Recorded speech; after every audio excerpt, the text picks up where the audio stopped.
The thoughts, views, and opinions expressed on this show are not to be presented as facts or an indicting nature to any party viewing or mention. We hope you're entertained. Thanks for watching.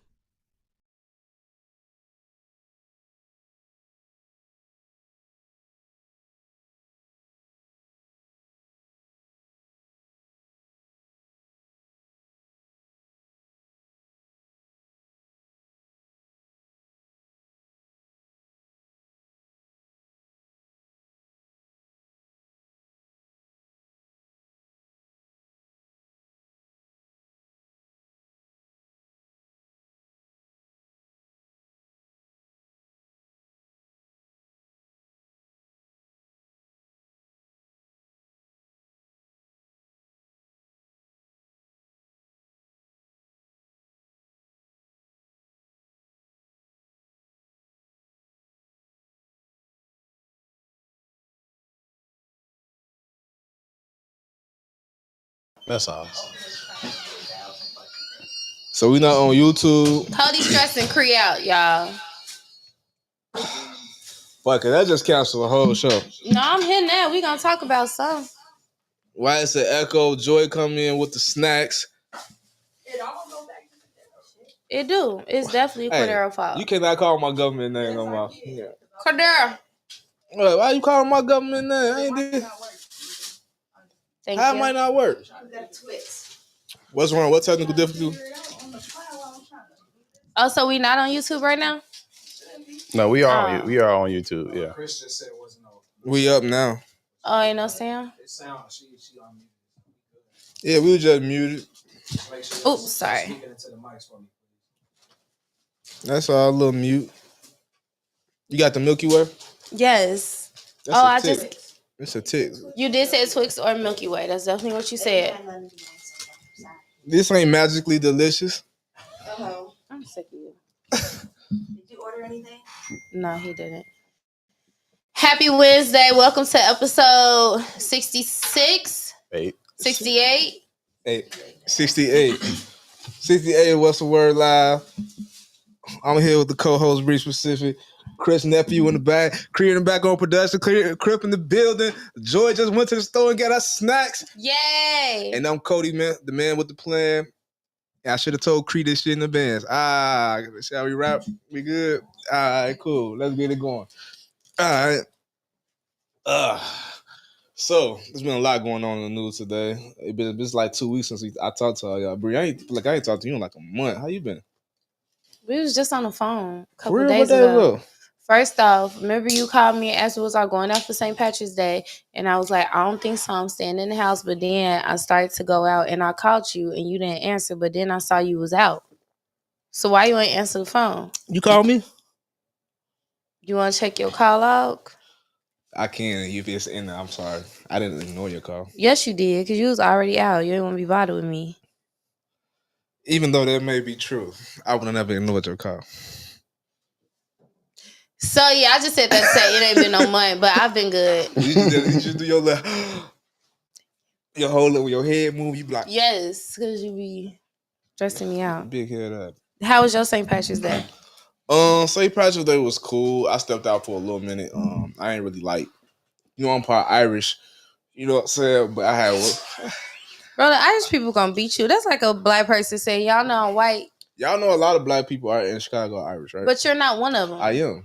McKee, lowercase c with the cap. That's you had the Irish on us. That's an Irish last name. Okay, I feel that. Ain't nothing My Irish great about you, bro. I ain't gonna his name. This no pause, but his name they call him Big Daddy.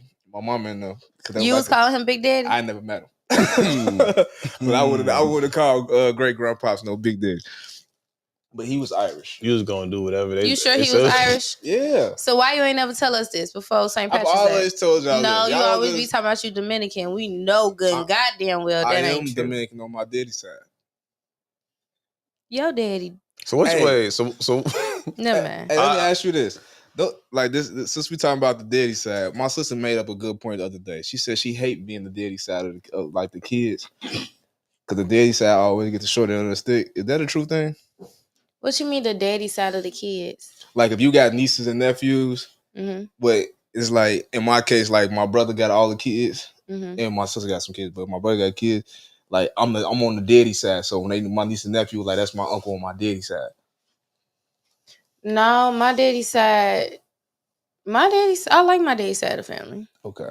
No, I feel like usually most of the time people don't like their daddy side. Really? Yeah, the daddy side get the short end of the stick, don't it? No, for real. No, you know it's crazy because I got uncles and aunties on my dad's side I never met. See, Never met them. Really? y'all thought it was just me. See, I'm trying to keep it real. Like my dad got a whole brother, look just like him. I ain't never met him. Well, both sides of my family, they grew up together, so See, that's nice. yeah. What about you, Cree? You got some people on your daddy side? I told you it's always the daddy side. Really? You usually don't know your dad's Why you side. don't know your daddy's side of the family? Creep release. It's the daddy side. Dang, I ain't know it'd be like that. Well, you know my family from out west, so You blessed.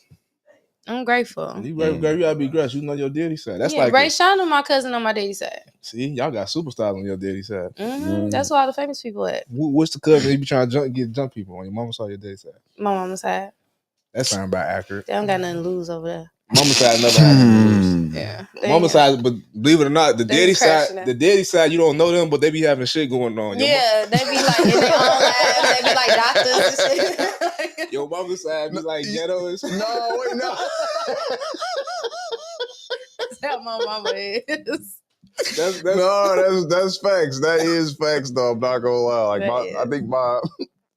I think I met my auntie before my dad's side. I went to their crib. They had like 3 floors. I'm like, damn, like y'all, like what y'all doing up in here? Yeah. You go to your mama's side, it's like 10 people live in one crib. All your cousins live in the same house. Yeah. Mama's side be ghetto as hell. Oh man. I ain't know it'd be like that for the daddy side. I like my it was my mama's side that my cousins that made the 2 sisters that made a rap video dissing each other. Shout out to cuz though, man. Nah, I had 2 cousins.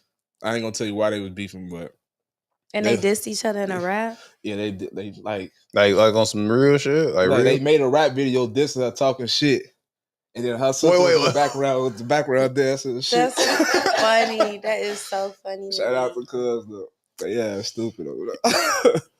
Shout out to them. Oh, y'all your family different. Y'all ghetto. My family is different. Yeah, for sure.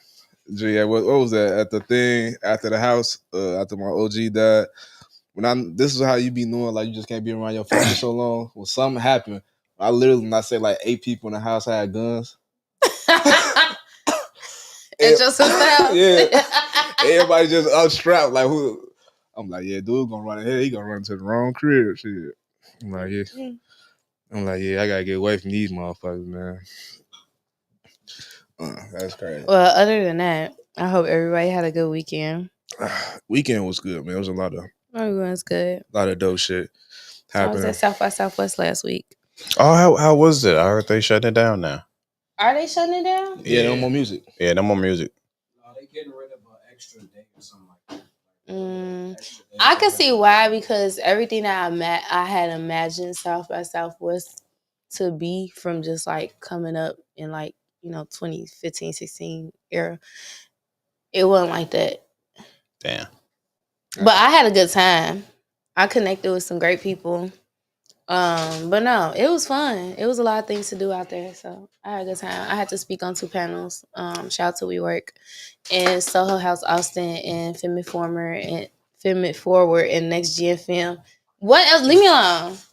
It was great. Thank y'all for having me. It was my second time getting booked outside the city, so Okay. She booked them busy. National Bree. Expenses paid. International. She gonna treat me to myself. You the king of Chicago. She gonna come back. You are the king of Chicago. Don't throw some shade. What you do this weekend? Up here being the king of Chicago. I'm gonna get booked to South by Southwest one time. Talking about you. She did some shit. International, man. What you talking about? International. That's the States. International Bree. This is in Texas. Talking about international. I hosted before when I went to Punta Cana. They let me get the mic at the resort. Oh yeah, see, come on. They took it back from me though. I'm gonna say that don't count. Because you try to get for everywhere we at, you found a mic. I don't do that no more. You don't do that no more. I used to do that a lot though. Get on the mic? Yes. Like karaoke or just host? No, just host. Like no matter what we was at, like I would find the mic. Oh It no. was so bad. Now looking back on it, that's very cringy. It was just Bree, and she'd be on the mic drunk saying all the wrong shit. Yeah, that's what happened in Punta Cana. I was there, bitch, like, if you and this bitch with your best friend at the resort, they said, oh no. Yeah, don't get Bree the mic. But if I ever get married, when I get married, like Bree gonna be on the mic. No, I'm not. I'm not working at none of y'all weddings. Yes, you is. I'm not working unless y'all gonna pay me. Yeah. Duh. You ain't gonna pay me. Cody ain't gonna pay me. Your ass, you ain't. Cody is not gonna pay me to host the wedding. You'll be like, I got you, best friend. I got you on the gas. The thing is, though, I wouldn't have to pay you because once the liquor get in your system, you go find on mic. T. Yeah. I got a speech, y'all. So I remember when. Girl, hey, girl. I'm trying not to be that person, y'all. I swear to God, I am. It's very cringy. No, I don't like when people do that, though. No, man. Like, speak your mind. No. Let your feelings go. Like, that's enough. Nah. Get down. That's enough. You tried it. Well, let me ask you this. What's the qualifications to get invited to somebody's wedding? Like, because we know a lot of people, right? You know a lot of people. A lot. So what's the qualifications for somebody to get invited to your wedding? I want a small wedding, though. I want like a destination wedding. Like on an island or something. So I have a good excuse as to why a lot of people wasn't there. Because they can pay. If you pay, you can come. No, if you ain't pay, you can come. It's probably ain't going to be no more than like 40 people there. So at 40 people, I'm sure majority of them going to be our family. And maybe like my close friends. But like coworkers and stuff, I don't know. The coworkers can slide. I would like for my coworkers to slide, but I don't know if it's going to be enough room after all my family. They're not going to get the special invitation, though. You know, you ain't going to box up the same way. You can be like, oh, yeah, I'm having my wedding. You know, like next week, you want to pull up, you can. Mm-hmm. Like, you ain't going to get the 3-month notice. That's crazy. Or 1 year notice. You ain't going to get that. Yeah, but I want to have a party. So I want to have like a party when I get back to the city. I don't want it to be like a reception. I'll probably have like a taco truck, like a food truck outside. So that way I ain't paying for nobody plates. But we're going to kick it. It's a lot to unpack there, right? That's good. So the first thing I'm gonna say is that's fine. King Louie could come to mine too if he wants to. That is crazy. So I don't even know what I was going to say about the wedding. You just changed my whole train of thought about the wedding. About inviting people to the wedding. But let me ask you this. So we was talking, and somebody had an idea. If you bought a brunch ticket. But they was like, we have it outside. We can serve brunch, but have food trucks. Wait, that's not brunch. If you buy a brunch ticket. You dress up. It's outside. You come with your heels on, with your suit on. Outside where? Just outside. Because if you try to have us outside like Mickey's Retro Grill like you did over the summer, that ain't brunch. But then you weren't dressed up. So where would it be outside? You have to set the scene. You just can't say outside. He didn't set the scene. He just said food trucks at the brunches was outside. It's the same. He said it's the same thing as getting catered. I'm not getting dressed up for that. We outside. Because in my head, we finna be sitting at picnic tables. Yeah. This Chicago, y'all know the wind be blowing. Y'all, and I know y'all not gonna have no tablecloths to make the tables look nice with my brunch outfit. How you know they're not gonna have no tablecloth? Bro, y'all ain't finna have no good tablecloths out there. You go to the dollar store, get the little plastic joints. No. Look, you got a booger on your nose? I do. Yeah, zoom in on her. Stop. Zoom in up, get the camera right there, angle. I appreciate you, Cree. It's gone. Cree, man, you gonna have a real serious conversation. Cree is pissed at Cody today. Nah, we have a real conversation after this show. Nah, we have to check, G. Nah, none of that. Shout out to Joy, man. Man, Joy on my team, you ain't gonna too. tell me I got a booger on my shit? Damn. You got a huge booger. It was big. It was not big. It is. It's still one. It's a little piece in the other. No, it's not. You a lie. It is. No, it's not. Just checked. You got that booger. It's not in there. Stop. Those nasty nose. You a cap. You upset with boogers in your shit. All right. It ain't even in the. I feel like we didn't. So yeah, oh yeah, we talking about weddings. We talk about the King Louie. So we might as well. Forgot where we was at. We might as well. Bree got boogers in her nose. I don't have boogers in my nose. You had what you? Look, there's one right there. No, it's not. Get out my nose. That's wild as hell. What if I just be like, you got a booger? Why would you do that? You never did that to nobody before? I don't touch other people's boogers. Yeah. You ever had a cousin that ate boogers or put the boogers on the wall? I don't know. Okay. Cody, what the hell? All right. So King Louie went viral. Louie went viral for performing at a wedding in Chicago. Shout out to Nina and Tay. You know what I'm saying? Good people. I've been knowing Nina actually for almost 20 years now, so that was dope. To see that in her love. That's why you asked that wedding question. Why you ain't go? Oh, no man, get invited. Why you ain't get invited? Cause I'm not tight with the grooms or the bride like that. Would you pull up to a wedding? Like somebody put the flyer out? Would you pull up? That's what I was put trying to say. Put a flyer out? Yeah, say like they ain't get a chance to invite you personally, but they put the flyer out like, yo, my wedding's this day. Would you pull up? Nah, I wouldn't. Why not? It just that wouldn't be my thing. Like if I go to a wedding, you gotta invite me, because weddings are costly. Weddings have it's a lot of prepping and planning that goes into wedding on your end and my end. Like I want to show up a certain type of way. You know what I mean? I'm pulling up in the finest Macy's suit that I got. What you mean? I ain't. But you still want to show up and look good. It's like the last wedding I went to. I don't feel like I did my best because they lost my suit at the airport.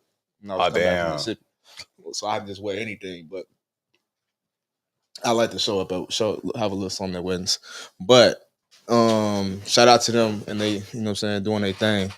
But they had Louie at their wedding, so I want to know, who would y'all want to perform at y'all wedding?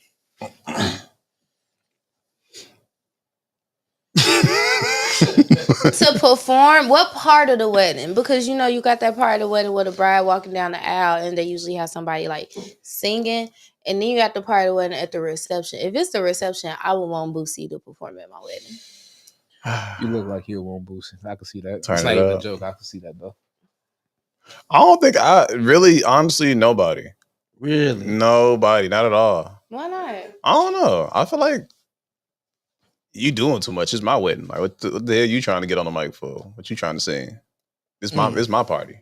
But they is the special guest. They does celebrate me and us and our love. Boosie gonna celebrate my love. Boosie? Yeah. Boosie had that one little wedding lit though. He was at a wedding before? Yeah, recently. He was at a wedding performing. Oh, I would love for Boosie to That's be ghetto. You Boosie, can't. if you ever see this. You can't get Boosie for the wedding. No. I will. Drop the ticket.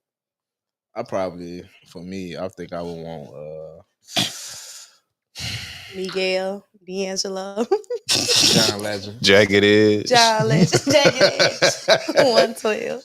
Lotto. Hey, I ain't gonna lie though. I would love to have 112 sing in my wedding. That'd be dope though. I was doing and sing Cupid on our first dance. Yeah. Oh, that's nice. I would like for Coco Jones to sing while I'm walking down the aisle. You know what's crazy? You know what? Now that I think about it, I wouldn't want nobody singing at my wedding, but I want like a live orchestra. That'd be player. I want an orchestra. I can see that for you. Very artsy. You feel That'd me? be player. But nah, Boosie it is for sure. That'd definitely be player. But why was people feeling? Excuse me. Why was people feeling some type of way that King Louie was at? I saw nothing but positive feedback from it. Somebody else was saying that's ghetto. Why was King Louie performing? I don't think it's Chicago. We ghetto, but I'm just. It's Chicago. I wouldn't feel no type of way about King Louie being at the wedding. No, maybe especially if he was already invited to the wedding, which I feel like that's what it was. Yeah, because he had his little suit on, or whatever. I thought he was already invited to the wedding. DJ started playing his song. He said, "All right, I'm lit. Let's do it." Because Asa performed his song too. You know Asa 2 times? I feel like that's before your time. That's might be before my time. That's before my time. He had a song in Chicago before. Right hand whip, left hand whip. Yeah. Hey. He definitely performed his whip song. Okay, I mean, yeah. It's a reception. It's a party. Y'all supposed to have fun. So this is what I want to get at, and we can get on from the wedding. One of our homeboys had a wedding, and he charged people to come to his wedding. You remember that? That's still your homeboy? That's one of your homeboys too. I know them. He charged people? Oh, because I didn't go. I wonder why. Yeah. That no, you can't charge people. He definitely charged. Would you? So one of the homies. No, I'm gonna charge you. You'll charge me to come to your wedding? No, you gotta think about it. So say Bree, like you want that destination wedding, right? All right, boom. So that y'all don't have to worry about nothing, I'm gonna book everything. Just send me y'all bread. Right. No, see, I don't even do that. I don't even do that now. Like, I tell you the resort, Really? I tell you what flight I'm getting on. If y'all want to come, y'all could join in. Nah, I'm gonna put some tariffs on my shit. Nah, for real. Nah, I'm with Chris. Yeah, y'all ain't gotta worry about this. Is how much it costs. It's gonna really cost. The pack is gonna be really $700. I'm gonna put an extra 3 on it, so that food is covered. Your chair is covered. You pay for me. Yeah, so you really that's your gift. Like it's $1,000. All this is really $700. But also that also makes sense for a destination wedding though, because at the end of the day, if you're going on vacation, you're gonna pay for everything anyway. Yeah, even if y'all do have like a little friend private dinner, you're gonna end up paying for it. And usually they have different activities leading up to the wedding that the entire wedding party go to, or like everybody that's already invited. They have like a pre-dinner and stuff like that, so you get to see them before the actual wedding. So that actually makes sense. But if you having a wedding in Chicago and you finna be at the South Shore Cultural Center and you charging people, nah, bro. No, just go to the courthouse. Damn, no. Go to the courthouse, get you a little GPN from Uncle Remus, and have you a barbecue after. That's crazy. But all right. I know, but nobody get married in Chicago think I'm finna pay to come down the street. Please. That's a good. I don't even pay to get in the clubs. I don't pay getting your wedding. Pay. That was a good way to open it up. Cool. All right. So what else we got?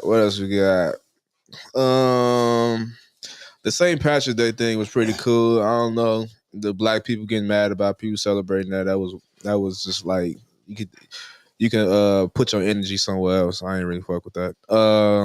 Wait, cause somebody said you can't boycott Target but still celebrate St. Patrick's Day.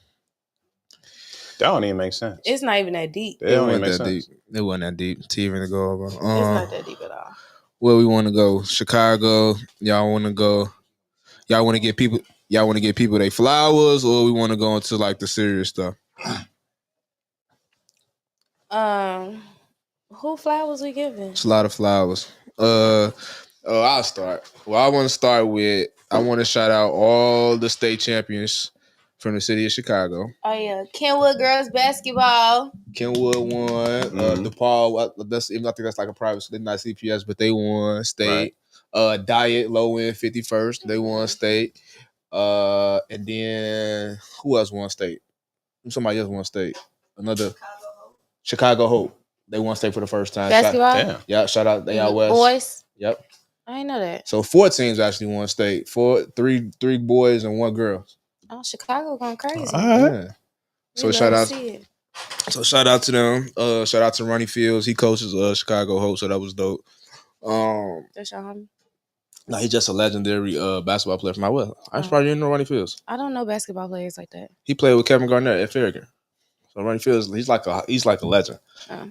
But yeah, he's coached at Chicago Hope, so that's dope. My mom went to Farragut. Really? She probably know him. No, she don't. No, she don't. My mama old. Yeah. But I did want to. Why you laughing at my mama old? Why you mama old? Wow, Bree. I'm sorry. Wow. I'm so sorry. It was my reflexes. I'm sorry. How could you? I mean, you laughed at my mama being old. Sorry, I got offended. Because why you say your mama old like that? Because she is old, but you don't have to laugh at it. How old? I'm not about to tell you how old my mama is. Just know she had me at a very old age. All right. So that's why but I do apologize, nephew. Yes, apologize to nephew. I did. That ain't sound sincere enough. No, my idea ain't sound sincere because don't you order me to do nothing. I ain't order you to do something. I just thought it would be way more generous I and considerate of you apologize. to make a real good apology. Did you want me to apologize again? I accept it. Okay, Thank you. He accepted, so you good.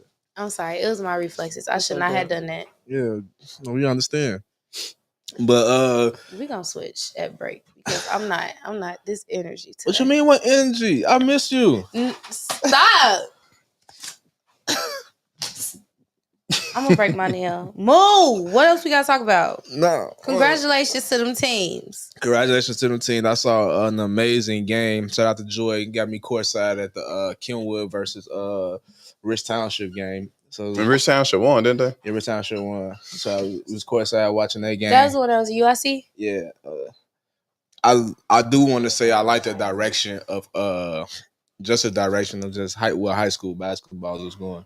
Like right now, just seeing everything, just Kenwood got a guard, amazing guard. You know what I mean? Was it that? I think his name is Devin Cleveland.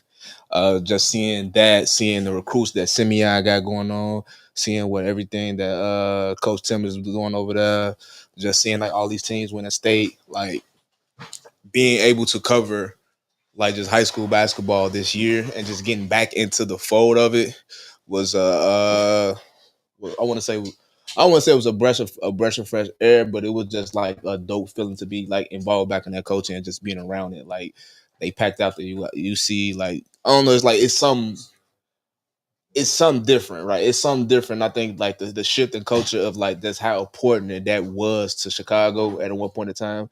Like Chicago was known for breeding hoopers. Like I want to say Chicago put the most hoopers in the NBA as a city. Like the most basketball players from one single city has came from Chicago or something like that. Somebody could fact check that if I'm wrong or not. But just like from the 70s, from the 80s, from the 90s, early 2000s, like the hoopers, like that culture for a minute was been gone. Like I don't know Chris' age and when y'all was coming up, like was high school basketball a thing?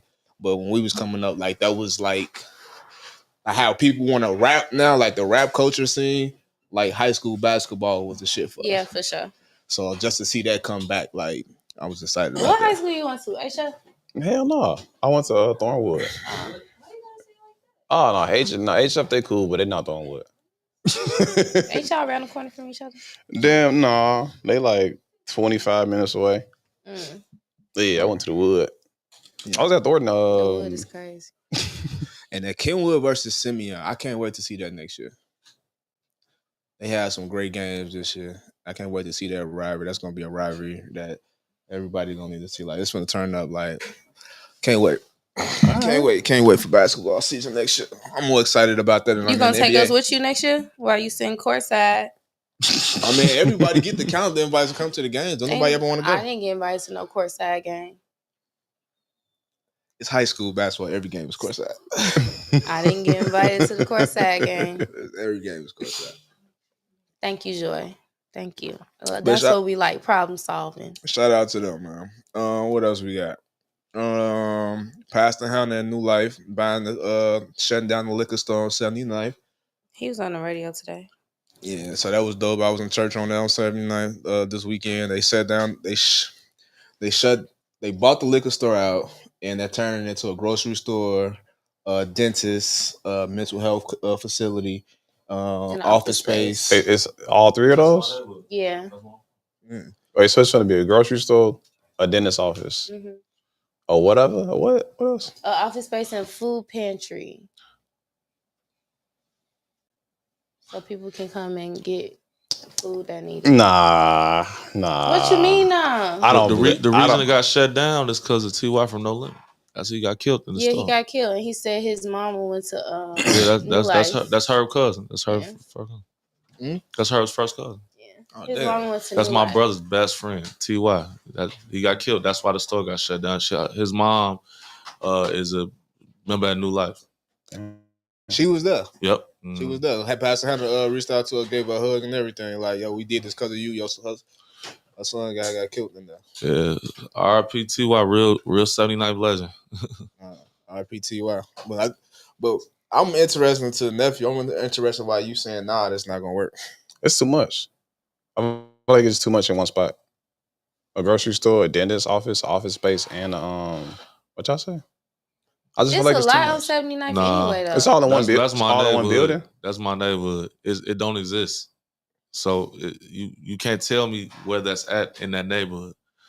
It is, if you ride in that neighborhood, it's all boarded up. So No, I ain't saying that it can't exist. I just don't think it'll work. how? It's nothing in that area. I mean, right now, what's the dentist office on between 79, between Stony Island and Cottage Grove? Where's the community center? You got to name me an alternative. They don't have it. So that's why you put it there. But I get what you're saying. You would think, but it don't exist. I don't know. I think it's a good thing that he did it. I don't have no issue with it. And I think he got plans on buying up more buildings over there on 79th and building it out. That'd be dope. Yeah. That'd be dope. I wish somebody would do something like that in RV though. So I still want nephew to elaborate on why he felt that it don't work. Because L gave us his perspective on like why it's needed, but from a person that's not from that community. And I'm guessing you just going off the stereotype what you hear about 79th. I want you to elaborate. I wasn't even going off no stereotype. He says too much in one I think spot. it's just too much to add into one. Like he turned into one liquor store. He's talking about. Is it one building or is it multiple? Like it's a building. It's like a real huge building. With okay, I thought it was just like because y'all said he bought the liquor store. I thought he was turning the liquor store into just all of it. I'm like that don't make no sense. No, he bought the whole building. Okay, that makes sense then. Yeah, it's what Corey Brooks did on 6030. Took the Walgreens in that area and made it an entire haven for that community, whether you want to debate about it. That's my real neighbor where I grew up at for real. So there's nothing over there. You can't, it's not even really no liquor stores over there. I mean, if you really think about it, you had Food Town and Happy's. And you got to think that neighborhood is known for the worst stuff. You know, it needs it. I'm not gonna lie. There's nothing out there. It's just empty. It's sad. I think I'm with L. Like it ain't nothing right there. And it's for me. It's like when they say like put your money where your mouth is, rebuild the community. A lot of people talk about it and do about it, but we're really seeing like that was like we're seeing people putting the resources back into what the community need. Right. So I feel like a lot of people just wait because I mean, it's probably been like that for some years now, right? It had to been like that for a couple of years. Look. So a lot of people just wait until they see somebody actually take the initiative to go in that specific area. So I feel like with Pastor Hannah doing this, it's going to lead to a lot of more people wanting to buy in and build up the area. You got to think that intersection is like our Crenshaw and Slauson, at least from my neighborhood. I mean, it's about 10 intersections like that around Chicago, some out west. You can name it, you just know, like 47th and this, 103rd, and it's like we got certain intersections in Chicago that has always had that, man. You over there, man? You know, out west, I'm pretty sure it's a ton. Jack, I don't know if that, I'm not an out west connoisseur, but I'm pretty sure it's like, Pulaski. Yeah, like stuff like, I'm just saying it's ones like that. So, I mean, to say you doing some on 79th and Cottage is like, whoa, like you really undertaking it. So salute to him for even trying. I think that's dope. So I like that. So shout out to Pastor Hannah, man. Shout out to Pastor Hannah in New Life. All right. Who else we gotta get some flowers to? Let's get some more flowers too. Saba. You made a whole post about Saba. You must really enjoy his project. I sonically I feel like that was one of the best projects I've heard in a very long time. From start to finish, there's really no skips on it. It's good to hear a rap album from somebody from Chicago and nobody died in the album. Like you don't hear about nobody getting shot, nobody getting killed. You could tell Saba throughout his journey, he's always reflected. His music is really, what's it called? Introspective when you make stuff about like what you're feeling, right? Mm-hmm. So he's always been very introspective. And you could tell for like he's in a good place. He's happy. Yeah, I've been seeing that from the listening session, just how he was interacting with people. Like few of his album, I think it was the Care For You album, on the Care album, he made it because I think his cousin committed suicide. Like the last one, you know what I'm saying? Squeak just got killed. So it was like he's always been dealing with shit when he's dropping projects. And you could tell this one, like he at that part of that grief stage was like he's more happy and more upbeat. And you could tell he was very excited about the album. So like dope. Like, so is the album upbeat or? Album got the jazz. It got like because it's him and No ID, right? Yeah, it got a jazz, soul, hip hop feeling to it. Like No ID was in his bag with the beats on this. Like the production sound good, it's mixed and mastered good. The features make sense. Like it come on with BJ the Chicago Kid. You got Raphael Sadiq on here, Kelly Rowland. You got a Janet Jackson cleared a sample for him as an independent artist. That was big. That's big. That's hard.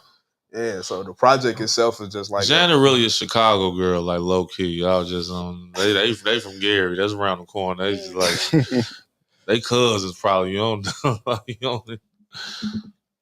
No, that's dope. We like that for Saba. I like to hear that he in a good space. I'm surprised y'all didn't listen to it. I didn't even know it came out. That just show got crazy to sing. Can I get some flowers? Can you get or give? Give. I just say get. No, okay. That would be. I'll give me some flowers. No, I want to give some flowers to Millennial Chicago on St. Patrick's Day because I did not see no incident with our community. I promise. Maybe I wasn't looking at other people. I don't know. I saw a lot of WWF looking fights that looked crazy. But as far as our community, everybody partied in peace. It seemed like from the St. Patrick's Day weekend. In my opinion, I don't know if I'm missing something, but I didn't really see no crazy situation. Like it seemed like everybody was out and it wasn't really any incident. So I like that. I seen a lot of de-escalation too. Like people was about to, but it was like, all right, just chill out. We cool. Like I like that. Even from my other conversations, seeing like we're adhering to what you said, going out responsibly, Cody, and saying, hey, we want to go out. We can't take that stuff with us. I didn't see many incidents. That's what I'm saying, Bree. You saw some incidents that was this. I didn't see nothing actually happen. I saw some things escalating, but people was coming in and like de-escalating the situation. But I didn't see nothing too crazy going on. I saw that one video. I think we posted that man that got out his car. And the little boy had a knife in his hand. Oh, I didn't see that. The Uber driver, but them little boys was of a different pigmentation. Yeah, they wasn't. He was still a black man. Yeah, he was a black man for sure. Yeah, but even with that, like I'm glad that didn't get too far. I just say for myself, for all the black collegiate affairs from Polar Bear to the unofficials I haven't seen no crazy. So I'm just proud of. I guess our city and people that went, we didn't have no incidents, and they always blame and say, we do X, Y, Z, but we moved by example in this. No, I like that. I definitely feel like. Hopefully, we can continue into the summer because it's. Baby, I don't know. We'll see. And I hope so. It felt good on St. Patrick's Day. It was. Exactly. So people was already anticipating everybody to act up. I was going to say, even with since we move along to just people just I guess better character and just how we moving in the city, I guess that could transition into the Asian Dial and Tay Savage. Blasian, my bad. Mm-hmm. But Blasian Dial and Tay Savage pieced it up. So for backstory, they from rival hoods, and it's rumored that Tay Savage has something to do with the killing of her of her mom. Yeah. So that was kind of big for them to sit down and piece it up. Shout out to Chicago Way for them to just setting that conversation up, and I just think that's just setting the tone up for something different. You know, I want to say one thing. I know we already passed the summer. We gotta give the biggest bouquet of flowers to my brother Tay Savage, because outside of personally knowing him, since that brother been home, no matter what you saying about him, he has been a conduit for pushing this piece. There's all this stuff that everybody been saying they want to do. He's been one of the only, if the only person that has actually done it. What else has he done? I haven't seen it. That's okay. Let's go down the list. Just putting the J-Main and Reese back together, and just kind of just said, hey man, let's get back to some money. And honestly, he's one of the only people that has the authority and the respect to do that. And if you meet him, whether you somebody that professes to be in the street or somebody that's just a general person out here, he gives you that same amount of respect. I think that we don't speak about him enough in that regard. He needs some flowers because he had to be open to that. you know what I'm saying, they're the popular South. Westboro is a very popular hood. Very popular. You know, in the country now, you know what I'm saying? Shout out to Buki, shout out to just everybody, everybody involved, Weezy. You know, them guys are some good guys, and they come from a legendary neighborhood, and they could easily be with the ruling regime, quote unquote, it's just us. But he say, no, we cool with everybody, and that's what's important. And I think we don't give that brother enough flowers for pushing that. And honestly, he one of the only people that could do it, and ain't nobody gonna say nothing. So, I salute to mean, him. it from that perspective, I get you that, but also it takes from somebody like I appreciate him sitting down, and I give him his flowers, so I'm not gonna take away from what you're saying. But I think the bigger part of this is that young lady, that's our OG, bro. And that's different. Beyond that, exactly. If anybody that done lost their old girl in this world, they would know that that's a different type of pain. That's a different type of pain. And for her to do that is big. For her to do that was big. So like, I'll definitely I'm not dimming his light or anything on him, but I definitely want to make sure we shine light on that young lady and her pain and her siblings. Because she's after that happened, she said she had to raise her siblings. Like she was like their mama growing up. So she was a young woman and trying to find her way in this world and looking out the people coming after her. So like that was big for her to do, to let that go. But I do know Tay Savage he Muslim.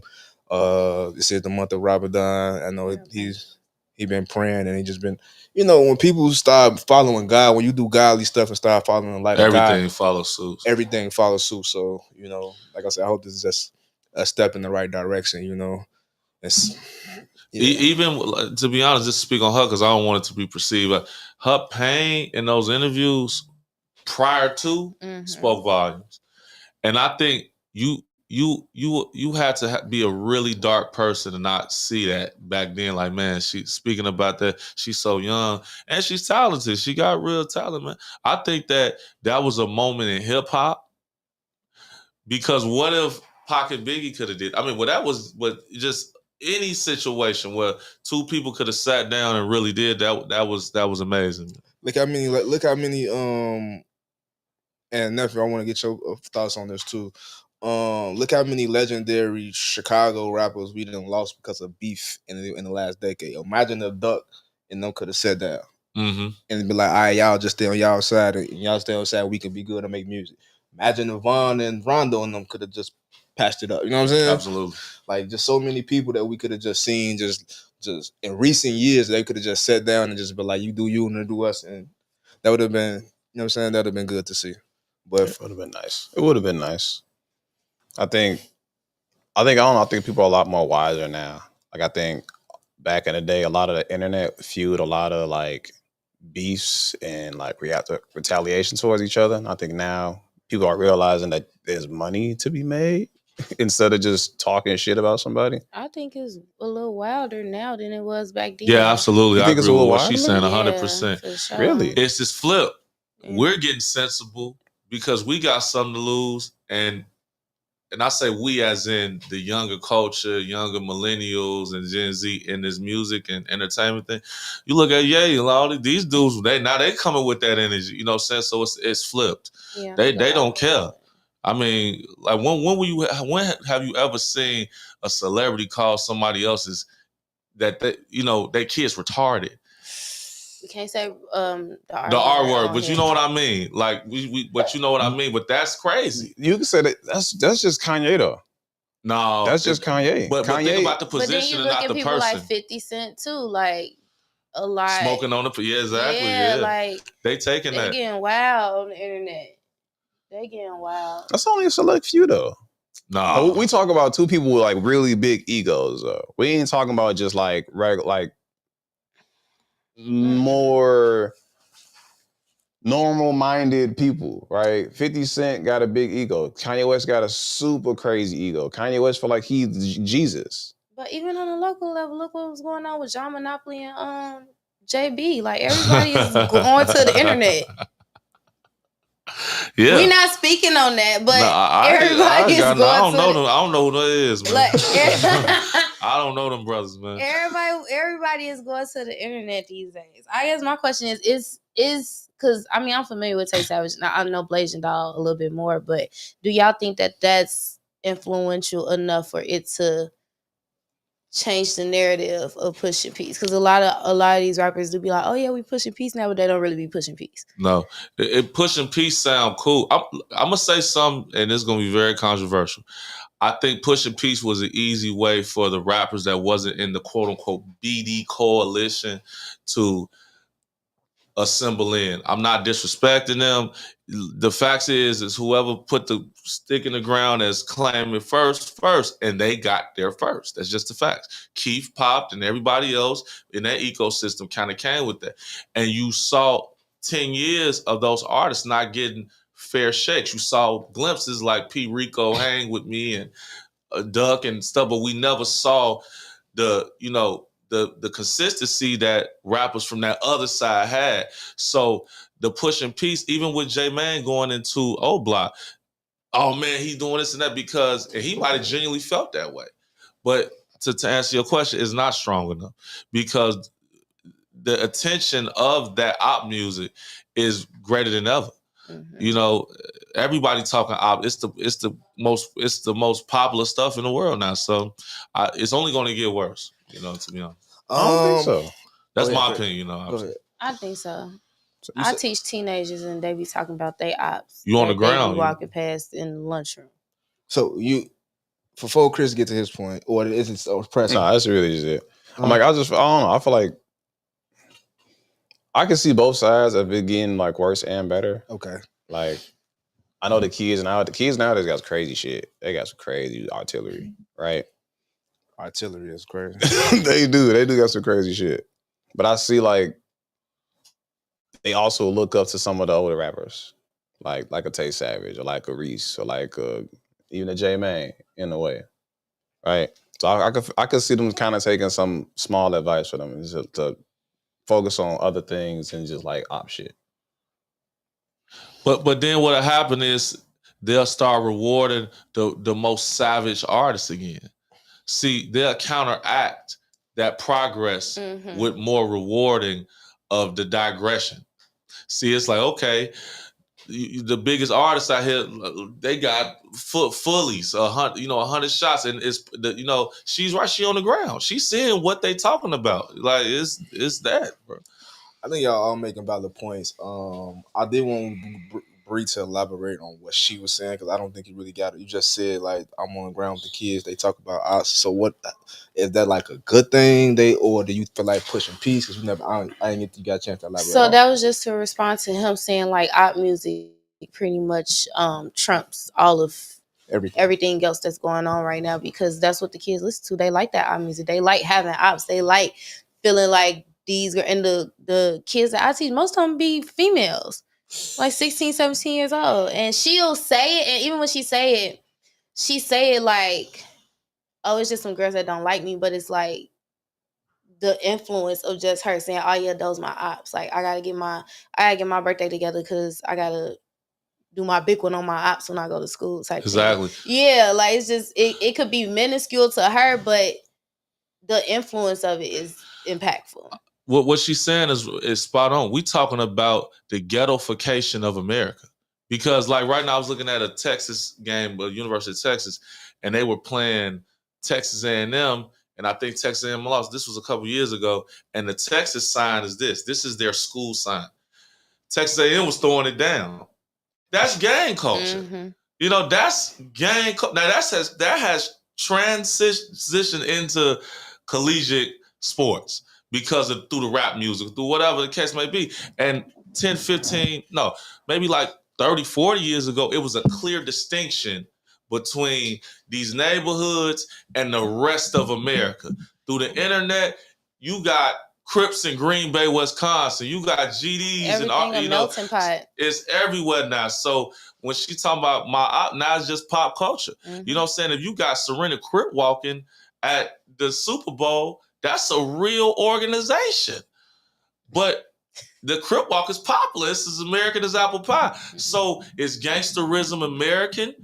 I mean, so you might have people, oh man, the devil my op. This the transition to religious talk. All you gotta do is wait for somebody to say it at their altar. This the transition into religion at this point. So it'll never stop. We love adversarial situations in America. That's what we love. We love to have a problem with somebody. It's not a peaceful thing. Even the way we have our elections. So, it's unfortunate, but there we go. Yeah. Wow. I mean, that was a good take. I like that. That was a good take. Y'all killed that take. Oh, well, thank you so much. Y'all Since we killed killing takes, let's take a break so we could. Perfect segue. Hey, I'm Daryl Hurd, and I'm the owner of Hurd & Associates, and I'm here today to help you make this tax season a breeze.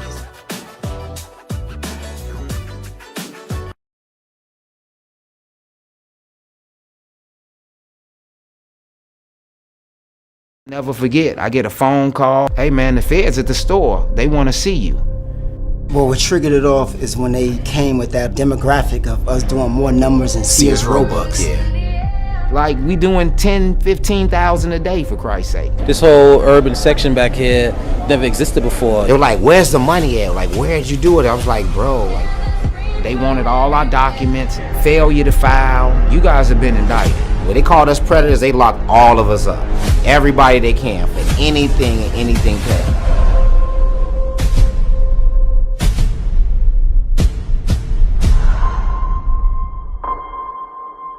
When I have these conversations with the brands, like they don't get it. Like we don't just sell shoes. Leaders is a lifestyle. We specialize in mentoring children and young adults, as well as ourselves in fashion, art, music, and entertainment. What makes up a leader to me, in my mind, is somebody with direction, integrity, and drive, and the skill set to get where they're trying to go.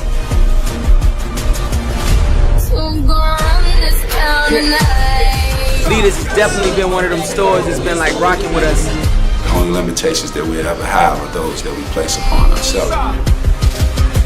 We had a lot of high-profile celebrities. What's up with you? The reference 10-day listening party. Anybody you could think of in the industry. Juwan Howard, Common, Antoine Walker stayed in the store. DMX from the Rough Riders to Cash Money Millionaires. It's like everyone's wearing urban. You got to get into the urban things.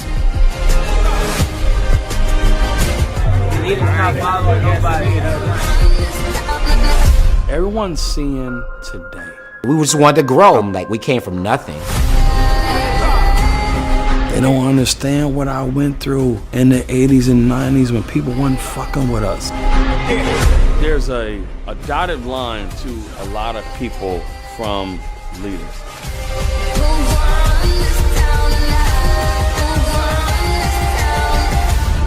People saw that you were really into what you were doing, they would give you a shot.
And we back. If any business looking and watching and want to know, that little 6 minute commercial break right there is where your advertisers can go. Help us pay some bills like Herc and Associate do. But hit us up. All right. So we back. So before we went out break, we was talking about just the tension between just op culture and just that streetness. And you were saying, Bree, you were saying about how young ladies that you teach, they be having that tension with each other. So this morning, I want to say earlier this morning, a young lady lost her life on the CTA Red Line. She was shot by her girlfriend, and the reports that's been going around is that I guess the girlfriend didn't want to be with her no more. So first off, I want to just say condolences to the young lady and her life and her family, but I don't even know how to just oot this or transition. I just want to just get y'all thoughts on the situation and just overall. I'm start with you, Chris. Yeah. I think it's sad. I think it's unfortunate. I don't know. People just being, I don't know. Some people are really in toxic relationships. And I don't know. It's a fucked up situation. I can't really say too much on it. I got a lot to say on it. The reality is that in society, we gotta just stop.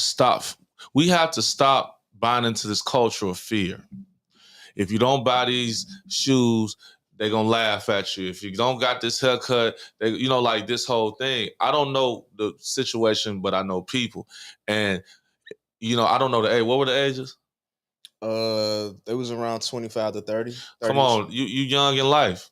You in life. So to go kill a significant other because they don't want to deal with you or whatever, that's crazy. You know what I'm saying? And maybe it's easy for me to say because I'm not in the situation, but I think right now between social media, between the toxic energy in relationships right now, to feel you had to take it to that level and I'm seeing that more and more. I'm seeing more and more people committing suicide because they significant others ain't rocking with them no more. I'm seeing more people, more domestics is going up. You know what I'm saying? Both ways, men on women and vice versa. And I just think right now, being able to choose the right person is more important than ever. And also being able to be alone right now is more important than ever. Because you might lose your life choosing the wrong person. I'll be honest with you, right now the culture, and I don't know how long they knew each other. Now, what if that was within a year? That means within a short amount of time, you lost your life to somebody you don't even really know like that. And, it's only a matter of time till we continually see this even more because they're going to keep pumping the fifth. But with this situation, I mean, when you shoot somebody in, bro, you said it was this morning, it was at night? I think it was this morning, last night type, right? Yeah, I mean, come on, you threw your life away. It's other people. And for you to, we think so temporary nowadays. Like I remember, and maybe I might sound crazy for this. I remember grandma or grandpa or whatever, they might have had a secret love, but they stuck together. Now, you might say whatever you want to say about that, but they stayed together 40, 50 years and stuff. Now people just crashing out. The crash out culture is at an all-time high. Kanye say, I don't care about crashing out. I do like all this stuff you done build, you just throw it all away. We got to normalize not crashing out. I be talking that crazy too, man. I'll crash up. I don't want to die for real. I'm just talking. So, some people is really taking this stuff literally, and we got to stop that. That is that's so ridiculous, to me. Like, they could have both been alive and moved on and all that, But when you say that's the problem, though, people like yourself that got hundreds of thousands of followers, got a big platform, people got I didn't see you. Yeah, I'm a bullshit ass nigga. I know. I didn't see you take over plenty platforms. Yeah, I'm wrong too. Yeah. I'm a part of the problem. Shit. I'm just being real. And it's not cool. I done said I was gonna crash out, and somebody might have thought that was cool. Like, but I remember grandma say, "Hey man, you go jump off a bridge with somebody else." Okay. You know what I'm saying? But shit, my dumb ass like, let's go. You know what I'm saying? Listen, I say it in every interview. Aaron Mallory, this is my dog. He wrote a book. Are you persuaded?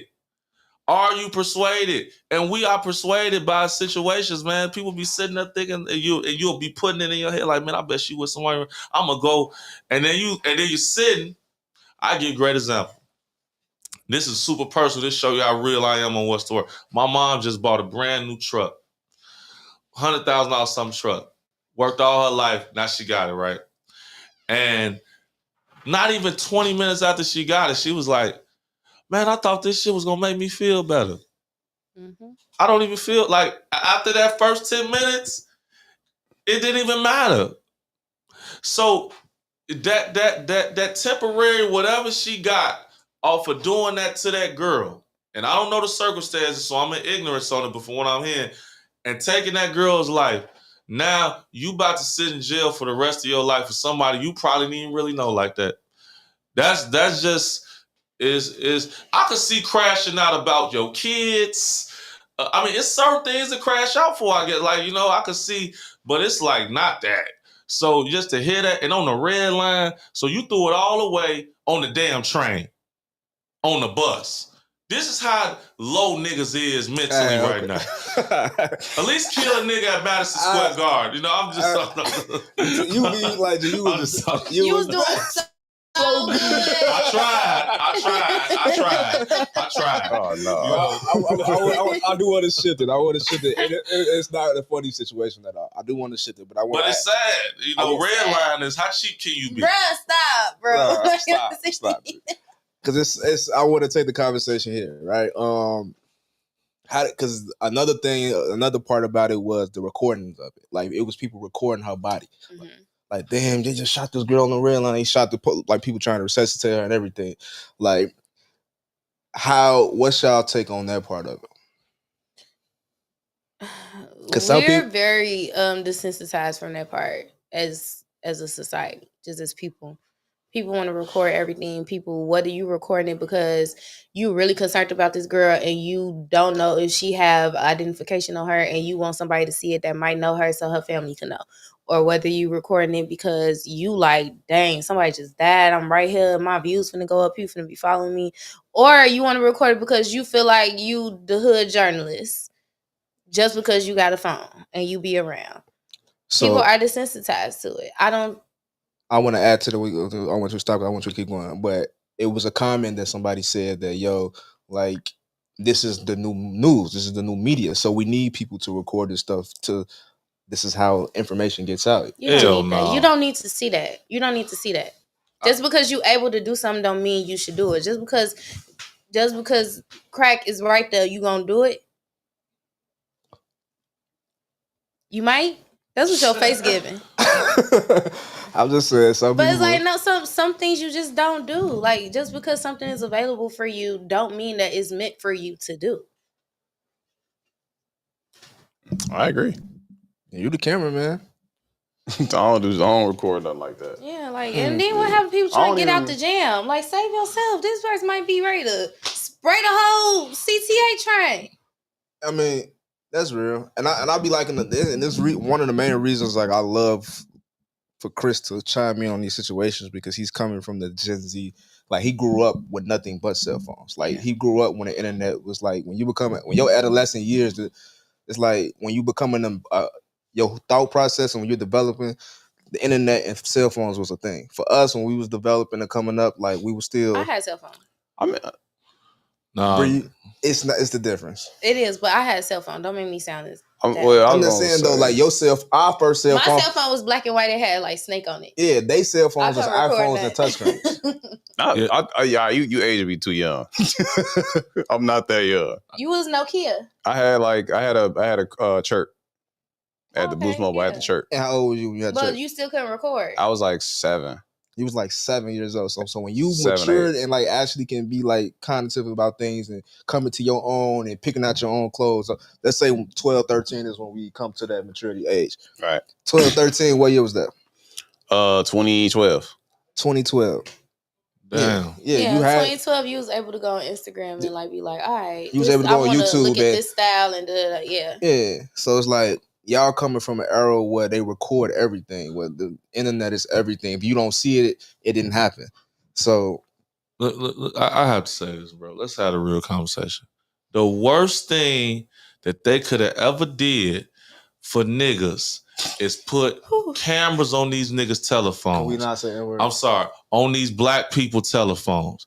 Because you with a couple exceptions, George Floyd stuff, where you capturing stuff that needs to be captured, we very rarely are capturing the stuff that need to be. Oh, that's my phone? Oh, that's yeah. Yeah, we very rarely capture. How many phones y'all got over there? Exactly.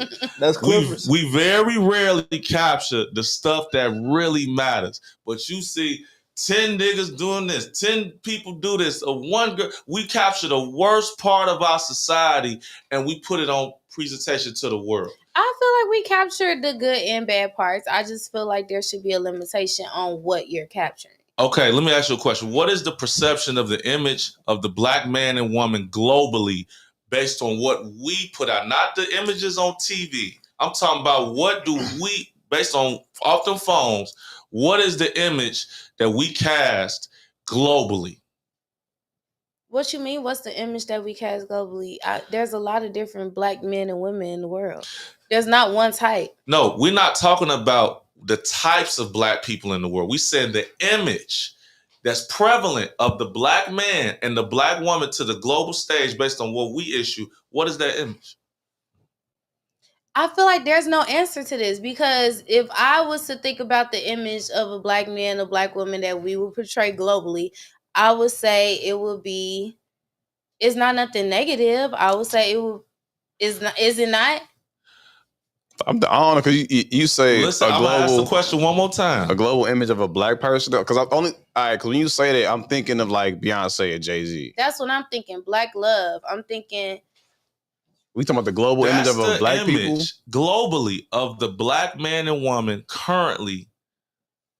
The global image is Beyonce and Jay-Z. Yes, it's perspective. Give me the reason why. Give me a reason why. I don't want to influence your answer. If we talking about the biggest image of a black woman and man, they are the biggest like black people globally. People know them. People know them everywhere. So it's like two entertainers. So let me interject, right? So based off what I think he's saying and your answer, do you feel like from an international standpoint, do people see the black American person and the first thing that come to their mind is Jay-Z and Beyonce? We on the same?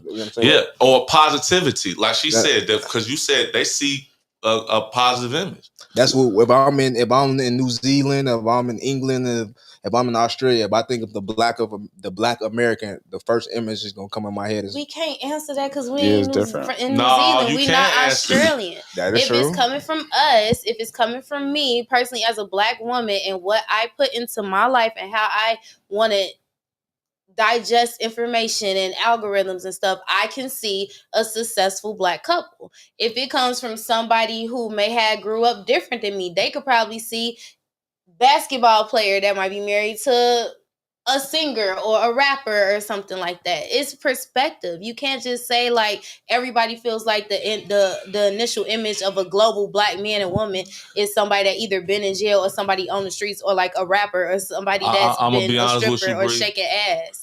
That is the perception of our people. You feel like that's not a feel like it. The incarceration rates feel like that.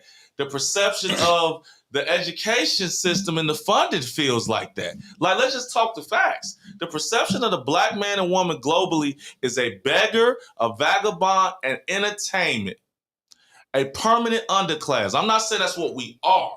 I'm saying the perception is such based off of what is presented. When we presented ourselves on a political stage with Sister Kamala Harris, what was the first thing everybody, Megan Thee Stallion up there, and people got mad at that. Like, hold on, this is how you presented the black woman in power in our face? So we got to understand that we control our perception in this reality. So I get what you said. You're right. We ain't a monolith. You got brothers that's doing crime. You got brothers that's doing surgery. But our perception is not positive right now. And it's through them, a lot of them phones, because people stereotype people. What you want of them gangbangers? What you want of them, like, look at Roland Martin. Look what he just said. He said, man, I got degrees. He said, man, I had a Texas A&M. I'm a graduate. And the dude walked up, hey, man, did you play here? Or you got a kid that play here? They immediately thought that brother had an athletic relationship with Texas A&M. I've dealt with it myself. I was in, and it was funny. It was me and No ID. We was in an elevator in Beverly Hills, and I had a LA Clippers hoodie on. And this dude, he was from Switzerland or something, and No ID attested this. And this dude was like, "Hey, man, what year you play for the Clippers?" I'm slow. I'm like, no, I'm a acclaimed author.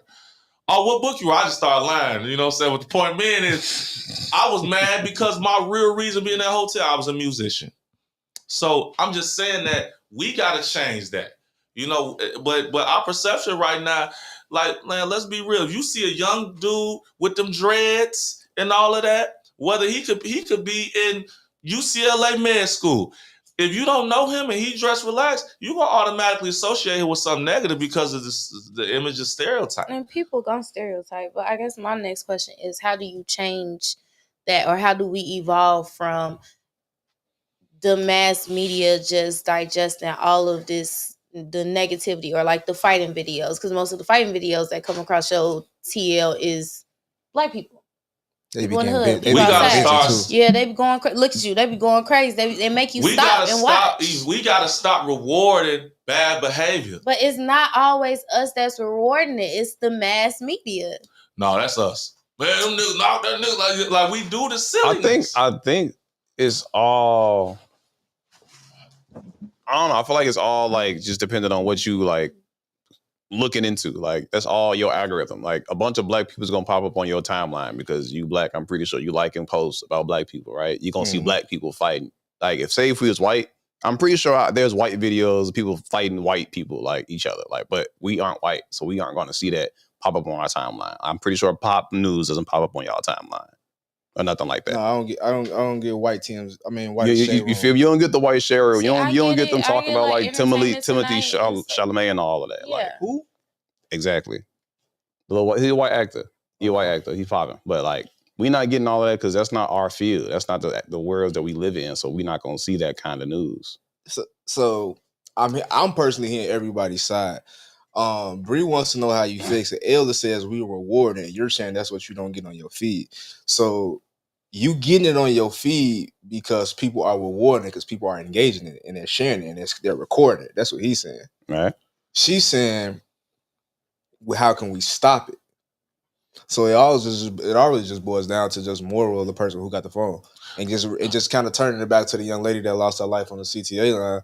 Like I personally don't feel like it was that whoever that individual was, it was their job to take pictures and videos to let us know that's what happened. It's a way you could say that this happened to somebody instead of showing the body of the video. Like the same thing with the Nipsey thing. Like the Nipsey thing, like we didn't have to see that. Like if the police don't release the footage or we don't get the videos in like real time of like her running up and shooting them, and so we can use it as evidence type shit, I don't think those show the aftermath of my body being on the ground. You know what I'm saying? Like, yeah, because I've seen folks post on Facebook or the internet where they was like, yo, I don't know, but this the license plate, they just got in a real bad car accident. Y'all might want to check on y'all loved ones, and this is what they had on. Like they read it, they wrote the post out. It wasn't like a video of them recording like a body laying on the ground. And then you gotta think like it's kids that have phones. Like kids, the younger they are now, kids be 7, 8 years old. Like you said, you was 7, 8? Yeah. I think I was like 9 when I got my first phone. So imagine me 9 years old and I got Facebook, I got Instagram because I done made like a fake account.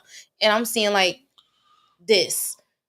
People showing videos like that. Like I don't need to see that at a young age. And that's why kids grow up and they so desensitized to it now. Because they see it so young. And we need parental rights against that. Like I'm not gonna lie to you. I was seeing like back in the day, I was seeing gore videos. Like that used to pop up on just Facebook. Like the terrorists cutting people's heads off. They used to just pop up on your timeline. I used to be on the little message chat rooms. So you used to be on the party line. A little hot ass. I think what we missing is hot ass. It's not based on period of time. It's based on culture and societal norms, bro. They've been like, you go back in slavery.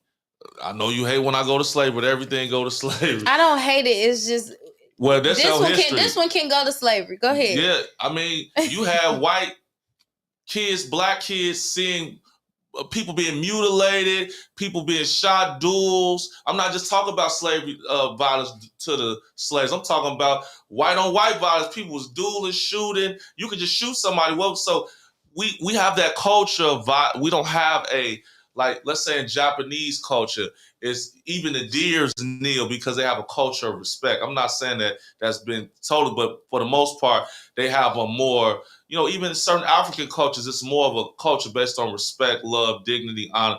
Here, it's about who can you violate. I love Peasy. That's one of my favorite rappers from Detroit. He was on a live. He's sitting in his Sprinter relaxing. The first thing he say, man, I want to watch a movie here with a nigga bitch. Damn, so the moment of leisure got to be tied into violating somebody? Like, this is and there ain't nothing wrong with him per se. That's American culture. That's nigga culture. That's cracker culture. These things we want to push out to be upstanding to the point where you could record somebody bleeding out and be cool with it. Like, and we just like, man, damn, dude leaking out. Like, how perverse is that? And we normalize it. So it is what it is, man. Sad. But thoughts and prayers goes out to the young lady. I think her name is Mari. Maria. Yeah. That shouldn't have never happened. Yeah, that should never happen to that young lady. Like I say, thoughts and prayers go out to her family, her friends, anybody that's posting the video. Take it down, man. Come on now. Like, let's remove the video. We ain't got to get that. Like, it's have some respect. Man, I feel like we want to get. Was you okay with the way we posted it? Was I okay with it? Yeah, because I think it was more so. It took me a little off guard. It was more so like this happened. We didn't post a video. We just post like the fidget with the emoji over it and just telling people like, yo, y'all know these people taking down. I don't know. I was a little about it because I could still see like the blood and like her body. I tried my best to. I actually was over that post. I tried my best to not do that. But I mean, if anybody, her friends and family, if anybody close, or even the staff, if y'all feel like we kind of took it overboard, I definitely don't. I don't mind us archiving it for sure. But rest in peace to that. Yeah, rest in peace to that young lady. Was getting to some last little, I guess, controversial before we get into some lighthearted stuff. So this is what we pretty much how we got on the phone today. You know what I mean? Oh the Rolling 60s, the Crips, Big U. They just got indicted. The feds came and got them, man. So give us the background and info on what's going on. Oh yeah, the feds did a sweep. Shout out Future. No, I mean, listen, man. They did. Let's talk the facts. Nipsey Hussle over the last introduce to the audience what happened. Yeah, no, I'm about to. Because we want to launch it with Nipsey Hussle. So Nipsey Hussle being so positive to the black community as far as in videos and stuff, that made a lot of people want to investigate. Who is this brother? Why is he so and it led into this bigger conversation about his involvement and affiliation. And most people, including myself, found out about what the Rolling 60s Crips was through Nipsey Hussle. So it's just the same way, I want to just tie it together. Same way a person may know a Black Disciple, if you're in the younger demographic don't know, from a Chief Keef, that's what Nipsey Hussle was. And through these videos and interviews and these documentaries talking about this brother's life, you start finding out about this organization. Everybody know about the Crips, but this specific group of Crips, I want to speak, candidly about. I'm from Chicago, so we understand street culture here, and we understand that a lot of this stuff goes back 40 and 50 years and has a lot of deeper history. Well, one of the quote unquote, according to everybody's accounts, leaders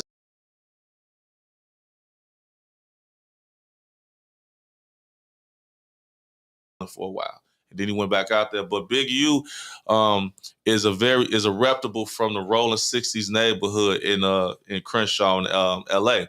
And his whole thing is he did a lot of time. He came out, was supposed to be reformed and working with the kids. Actually, his son plays for the Chargers. Deion Henley, he's really good at it too.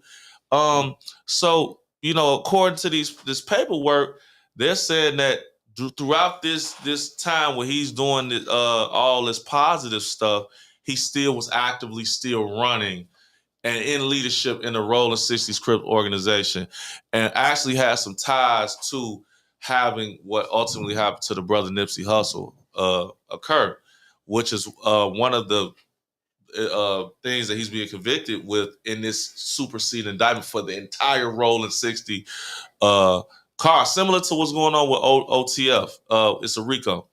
For me, being a student of hip hop, it's unprecedented because you never had a situation where you have people get Rico all the time, but you never had a situation in which you had people that were actively still working in the community with ties to established rappers,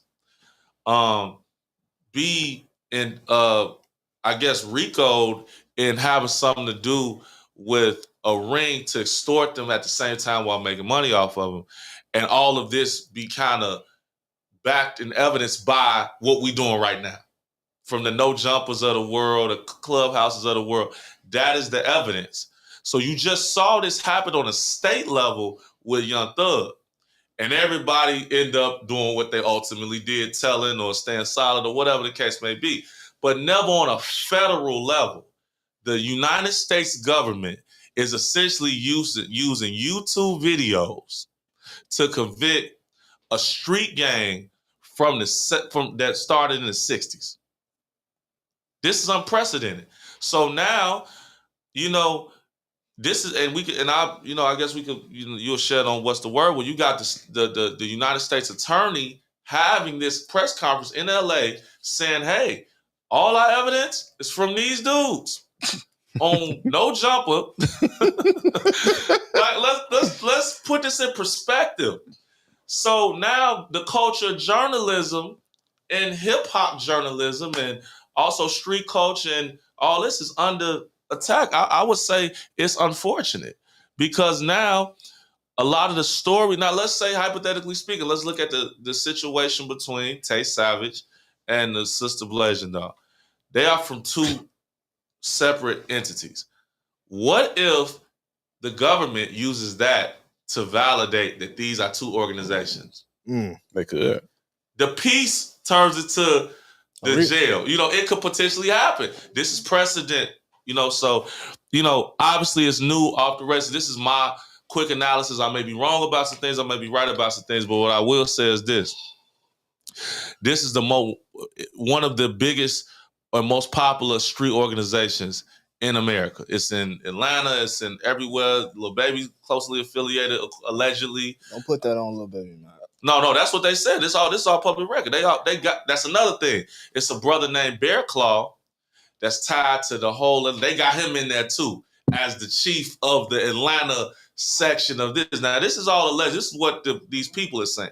But what I'm saying is if they convict these people based off of what these people saying they are in podcasts, then man, we at this point, I think you can't. Can you blame a Vlad? Can you blame a No Jumper? Can you blame these people because you telling your cultural you're operating no discretion and you're telling all your business about your organization to these people, and now everybody about to get 100 years because of what you said. They about to play the tape, right? The YouTube tape, right? Video, right? It's insane, man. It's really watershed. So that's kind of the briefing and my synopsis on it.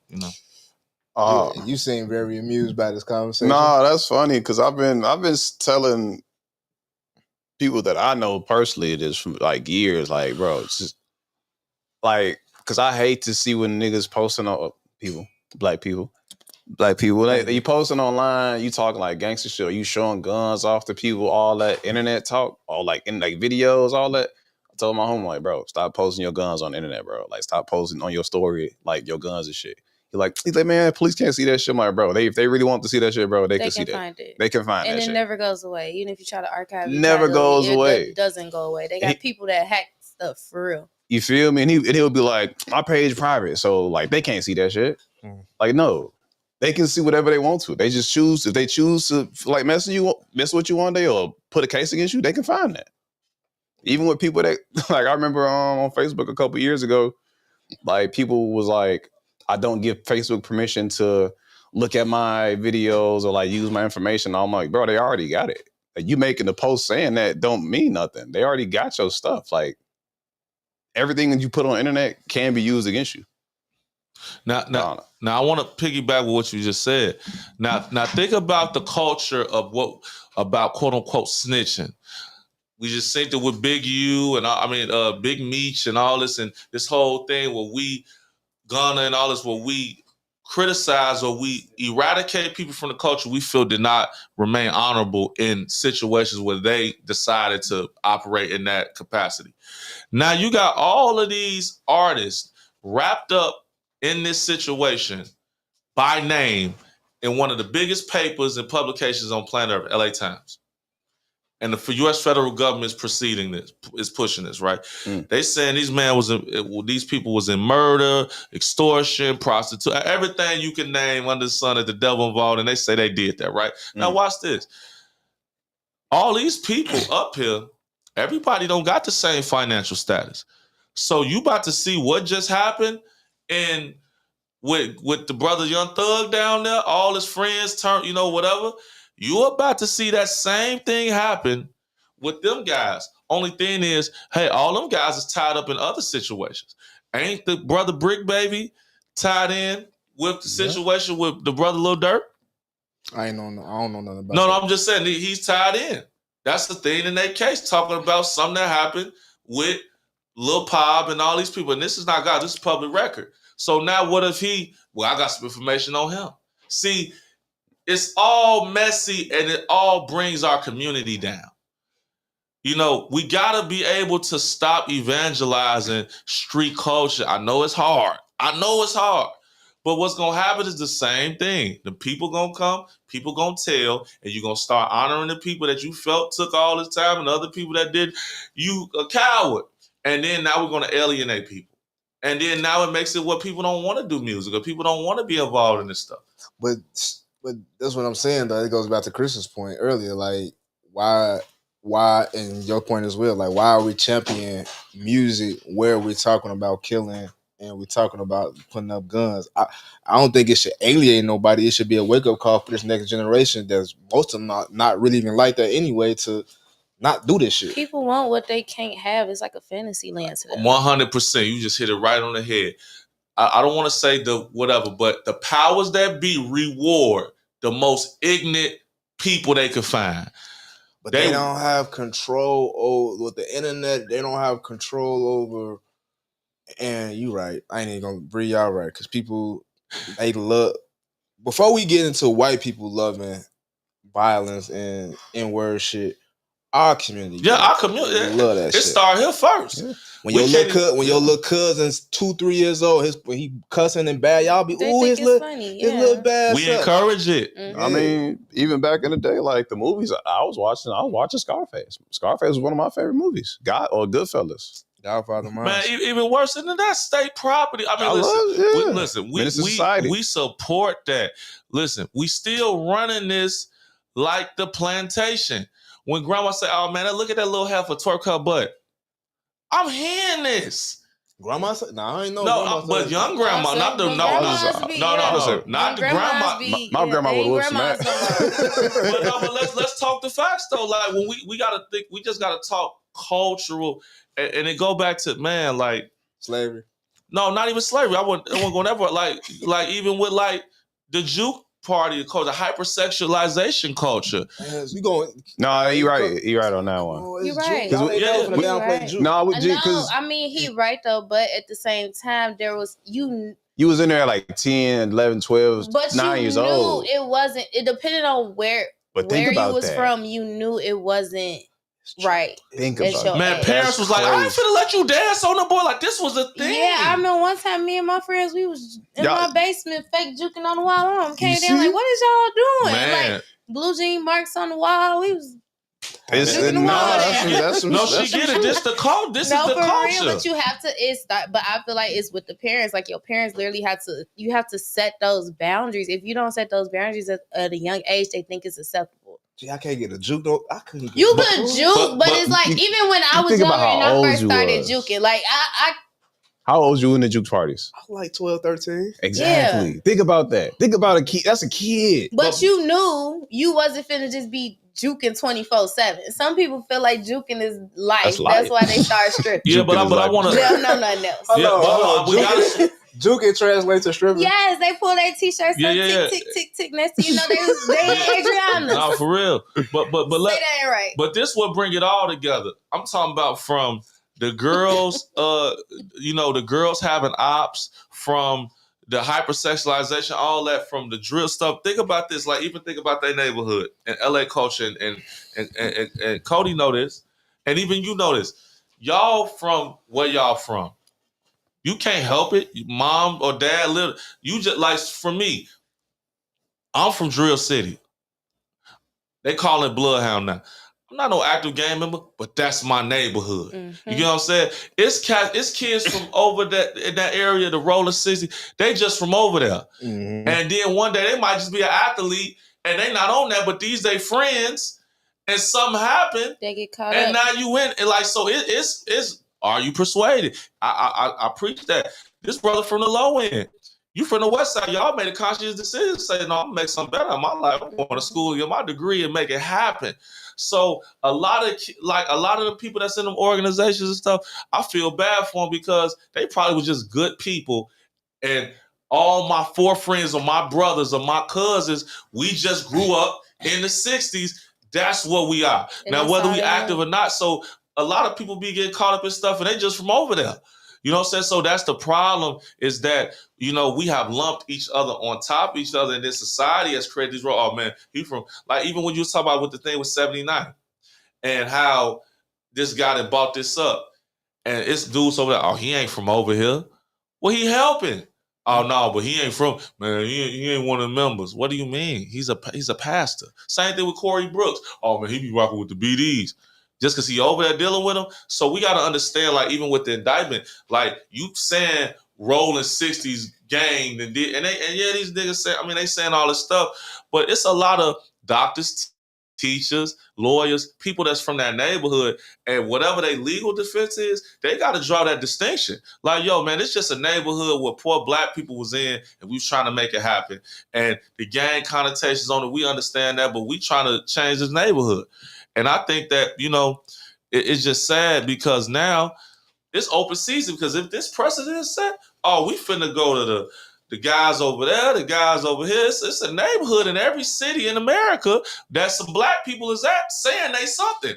So, that's what I was going to ask. So what's, if they, because they're not indicted yet, right? They're indicted. Oh shit! Never mind. No question. So when the feds come for you, they coming for everybody. So Smurf case a federal case, right? Yep. Yeah.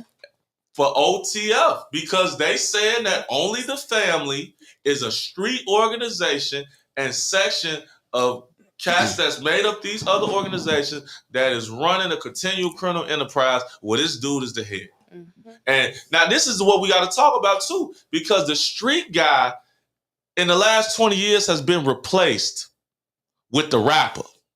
The rapper is the new, you had the Larry Hoovers, the whatever, these guys that was the top that had the name that we all, whatever, idolize.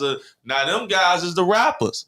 So if they was to say this guy is the chief of this, yeah, in the traditional, yeah, he not, but to be honest, if he has the influence and the powers that be want to find the influence, they looking at, this is the guy that everybody listening to, because this the guy. And think about this. You got dudes that's saying, oh, well, this dude did this for me because they saying that he said he would give me some rap deal as an incentive. So you mean throw your life away so I could possibly get you some money that you may owe. That's just insane. That's a whole nother rabbit hole. But I'm just saying it just ties into That's that. a whole nother rabbit hole. But it ties into what this is because this rap music thing is keeping it going. You think back in the day, they was like, man, what for do this music? Get out the streets. As the conversion. No, they was dope dealers. They was selling drugs. It was drugs. No. Back in the day, they used to be like, man, well, I'm on my music time, bro. I'm not dealing with, like, you had cats that was the mission. They was like, man, I'm getting the R&B group, bro. I'm not finna be doing all that, bro. Like, we got now. I'm talking about a little earlier than that. Yeah, but now, I'm just saying, now you in the labels. I mean, not the labels. Now you got these dudes. It's almost a prerequisite to have the street element behind you to validate that, to be successful in the legitimate world. Wait, real quick. Do you think that's Jay-Z's fault, though? Because is that low-key like a Jay-Z's fault? Because Jay-Z started off in the streets. And then now Jay-Z's one of the biggest, richest artists and rappers. No, I'm going to tell you who go ahead. So you saying, and I want you to go out there, so you're saying that you feel like Hov made this whole perception of me being a street, being a drug dealer, and then you have to do this to corporate thug it all the way up to the top. No, so I ain't saying all rappers feel like that's the way to go. I ain't saying that they feel like that's the way to go, but a lot of people look up to Jay-Z and his struggle and his come up, right? Everybody looked at Jay-Z, well, he started off in the streets, he became a rapper, and now he's rich. Right? A lot of people like to follow that blueprint. No, wrong guy, bro. The nigga that really did this was Suge Knight. That's a personal friend of mine. He started putting street gang-banging killers as security at the label. This is out his mouth. He put his friends, now how he titled to me is, hey man, I grew up with these guys. So whatever they did in life, I gave them a job. But these are still murderers, killers, people that have these histories. This is documented. So they at the label. He was from Compton, Ma Piru. So that's who he had at his label. So that became the blueprint. People start having cats from their neighborhoods with them. Hey, I'm going to put the guys on, give them some money. Which on the surface look kind of like I'm legitimizing these dudes. Until something happened. And now, for real, let's go. And now we pushing. Because we from over here anyway. We just in the game. And if you name me a rapper, a group of rappers, I could tell you the crew behind them that made it real on the street. Young Jeezy had BMF. Yeah, he was rapping that, but now you seeing these dudes out here for real. So it validates that. Every crew, Bump J, Goon Squad, that's my brother. I just talked to him. These are some real dudes from the street that is tied to a rap thing. So that's just the culture of our community. Allegedly. No, they ain't allegedly. That like this is allegedly. Man, they'll tell you they was in the street. Anybody say, no, we're not saying they did. No, we know these guys are from the neighborhood. Same thing with Ja Rule. They had the Supreme Team with them. So, that's just the culture that Jay-Z, you can't really say that because Jay-Z always was by himself and had the Philly do. So if you want to say Philly to JBM, Junior Black Mafia, because they all say that. The whole state property thing was about that. Every power got to have a force behind it. This is the problem. It's supposed to be where you elevating them brothers out of the situation. We're saying, hey, this is a better way. You know what I'm saying? 50 Cent is a great person that did that. He got them guys out the streets. Well, Tony Ayo ain't in the street no more. Uncle Murder ain't in the street no more. Them dudes is with companies, and that's the template of how or acting or whatever the case may be. When you got these dudes ready to crash out, and you want to keep them in a crash out role, that's the problem. That's the problem. Where niggas got for checking in. Like the whole concept of checking in where you got to pay to be here and stuff. That's another thing that's in the indictment. That the whole check-in system is literally being indicted today. Saying, oh man, Draymond Green, Shaq, all these people, when they go to Los Angeles, they had to pay these dues or it was going to be a problem. You know what I'm saying? Now me, I understand hospitality. You go meet somebody, hey, this is my man, hey, how you doing, man? Show some love. Don't come empty handed. That's just human. But when you predatory with that, with these guys, that's a problem. And that's what the indictment is saying that they're doing. And that they're using the money and the charities and all that. I'm saying that to say Jay-Z, if anything, kind of showed you how to move alone. He kept getting by himself. He kept digressing out of the guys. If anything, like, Chief Keef come with, man, listen, I'll tell you this and I'll wrap up, man. Chief, wrap up. I know I love you, but Chief Keef had 80 dudes 80 dudes on that stage. Look at that concert footage with King Louie and all them dudes. They had 100 guys. It's no way in life that you could get all them dudes on the same page without some sort of system to hold them to account. It was impossible. It was bound to happen. So even with this situation with the Rolling 60s, it's unfortunate because people want to see that thing fall because they love Nipsey Hussle. And they feel like that thing violated Nipsey Hussle. And the government is saying that too. Yeah. That was a spill. You gave. That was deep. I wasn't done. I got more, but nah, we don't next need week. They say no. Chill all right, no. So I got two things we're gonna hit on real quick, and then we gotta get up out of here. First thing is, so R. Kelly did the Residual challenge. I always feel something about this. It sounded good. I thought it sounded pretty good. Yeah, it's been some mixed reviews on people saying that they didn't want it. What happened? Go ahead. Y'all needed something? No, go ahead. No, it would have been some mixed reviews on individuals saying that they didn't believe it should have been people should have been playing it. And then like I've been seeing some radio stations playing it, they were saying like, yo, why y'all supporting this thing about the victims and stuff like that. I think the song was good, but see this the issue with Chicago, man. Everybody love R. Kelly too much, man. Y'all really love R. Kelly. I don't know why.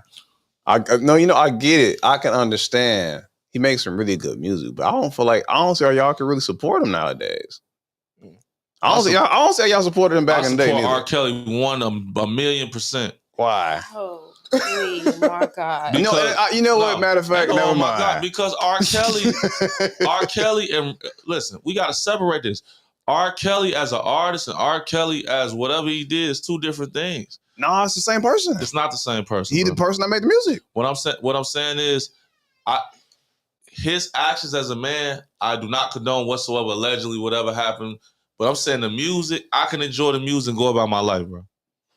I ain't like new music. I ain't listening to them. You really gonna be in the club like, I want to know R. Kelly. I'm talking about the Residual challenge. Bree, you like the Residual challenge? I enjoy the song. I thought the song was interesting. I listened to it a couple times, not for my enjoyment, but to like really understand what it was saying, what he was trying to say. But also, I feel like it'd be like, oh, I hate to say it. Never mind. I'm not even gonna say that. No, I hate R. Kelly. Be with me. No, let's say this. No, I don't stand for anything that he did to anybody. Like, I don't stand for nothing he did in real life. But also, it'd be kind of like, I'm not gonna say that. Let's say this. Who robbing R. Kelly? Let's have that conversation. That's what he want to know. That's what because on top of him allegedly doing all this the foul. Well, some of it wasn't the alleged. Nasty work. On top of him and the nasty work, he was not as comprehensible to his contracts, to his money, and I feel like there should be answers to that. Absolutely. Like we don't talk about that, even though he did do some nasty work, that does not mean he should not know what his bread at, G. That's cool. That's cool and all. You don't know where your money at, but what they got to do with you peeing on little girls? I just said it should have. Hey, you know what? That ain't got nothing to do. Because that's some nasty work, bro. As I'm thinking about it, you know what? Because this show in my head, I know for a fact. Oh shit! Some shit R. Kelly did for a fact. We not talking about that. No. Let me finish my thought. I'm not going to go into the details. What I'm saying is that now I think about it. Yeah, you're right. But at the same time, dude did earn, like, outside of that, he earned money. Somebody got that money, and that's what that was about. And he did it in his own creative way because he knew they'll listen. And they're like, yeah, where is R. Kelly's money? And somebody gonna come there. Somebody like, all right, we need to figure out what R. Kelly. On top of the bigger issue, I feel like even with that, him not having his money is not only do he have children who are inherited to that money, who didn't have nothing to do with what he did or what he's locked up for. The people who actually have that money was allowing him to do what he did. So I feel like they should be condemned too. They probably knew he was going to go down. It was just like, man, he going to go down. We going to rob him. They free and they got the money and they the one that allowed you to do it. Was probably setting it up for them. Like, it's that's the same thing with Jim me. Jones. He's like, I don't know what I signed. We got to normalize knowing what we're agreeing to. Like, Jim Jones, one of the smartest people. If you have a conversation, you'd have had a conversation with him. The fact he wasn't aware, he tried to sell his stuff and now, you sold it forever. Damn. You can't sell nothing forever. that information is not true. So it's just like you said, our legends are being led astray. It's just sad. It's sad because at least I feel like his children should be able to get whatever money was coming into him. Like they shouldn't have to be in the middle of the fire of all of this. Do you think that though? I know we talking about R. Kelly, but like say somebody did some like evil shit. Should that family still inherit that money? If the money is still, it's logistics. If the money is still coming in, what we gonna do? Just keep it in the government? Oh, you're saying if somebody did something unethical, like some foul stuff like that, do you think that's right? That if that's the case, the whole country, we need reversions for everything. If that's the case, I feel like at least we can't hit the black man and not the other man. No, gotta get him too. I feel like his children should be able to get that money. Hey, well, whoever got R. Kelly money, man. Because whoever got it now, I know they was the ones. That money probably gone with inflation and eggs. Man, sing again so we get some more money. They try to run it back. Say, where's my commissary? Damn. Yeah, I heard. All right, let's see. We're getting some little jokey jokes before we close out. One last one. Lollapalooza lineup. Good. Chris. Fire. Best lineup I've seen in the past 5 years. Okay. What is the lineup? I'm not aware. All right, so. If Chief Keef ain't on there, that's come on. That was a lot of that. You gotta have Keef on there. Keef is not going to Lollapalooza. Didn't Miley brought out her one year? Her no. Miley Cyrus? Yeah, Miley Cyrus brought out her. Yeah. She did. That's hella random. But that's when she was on her like. With Miley. She was in her phase. It was right after her hip hop phase. She was still in there. I'll get her right back. Did she have a song with like Juicy J?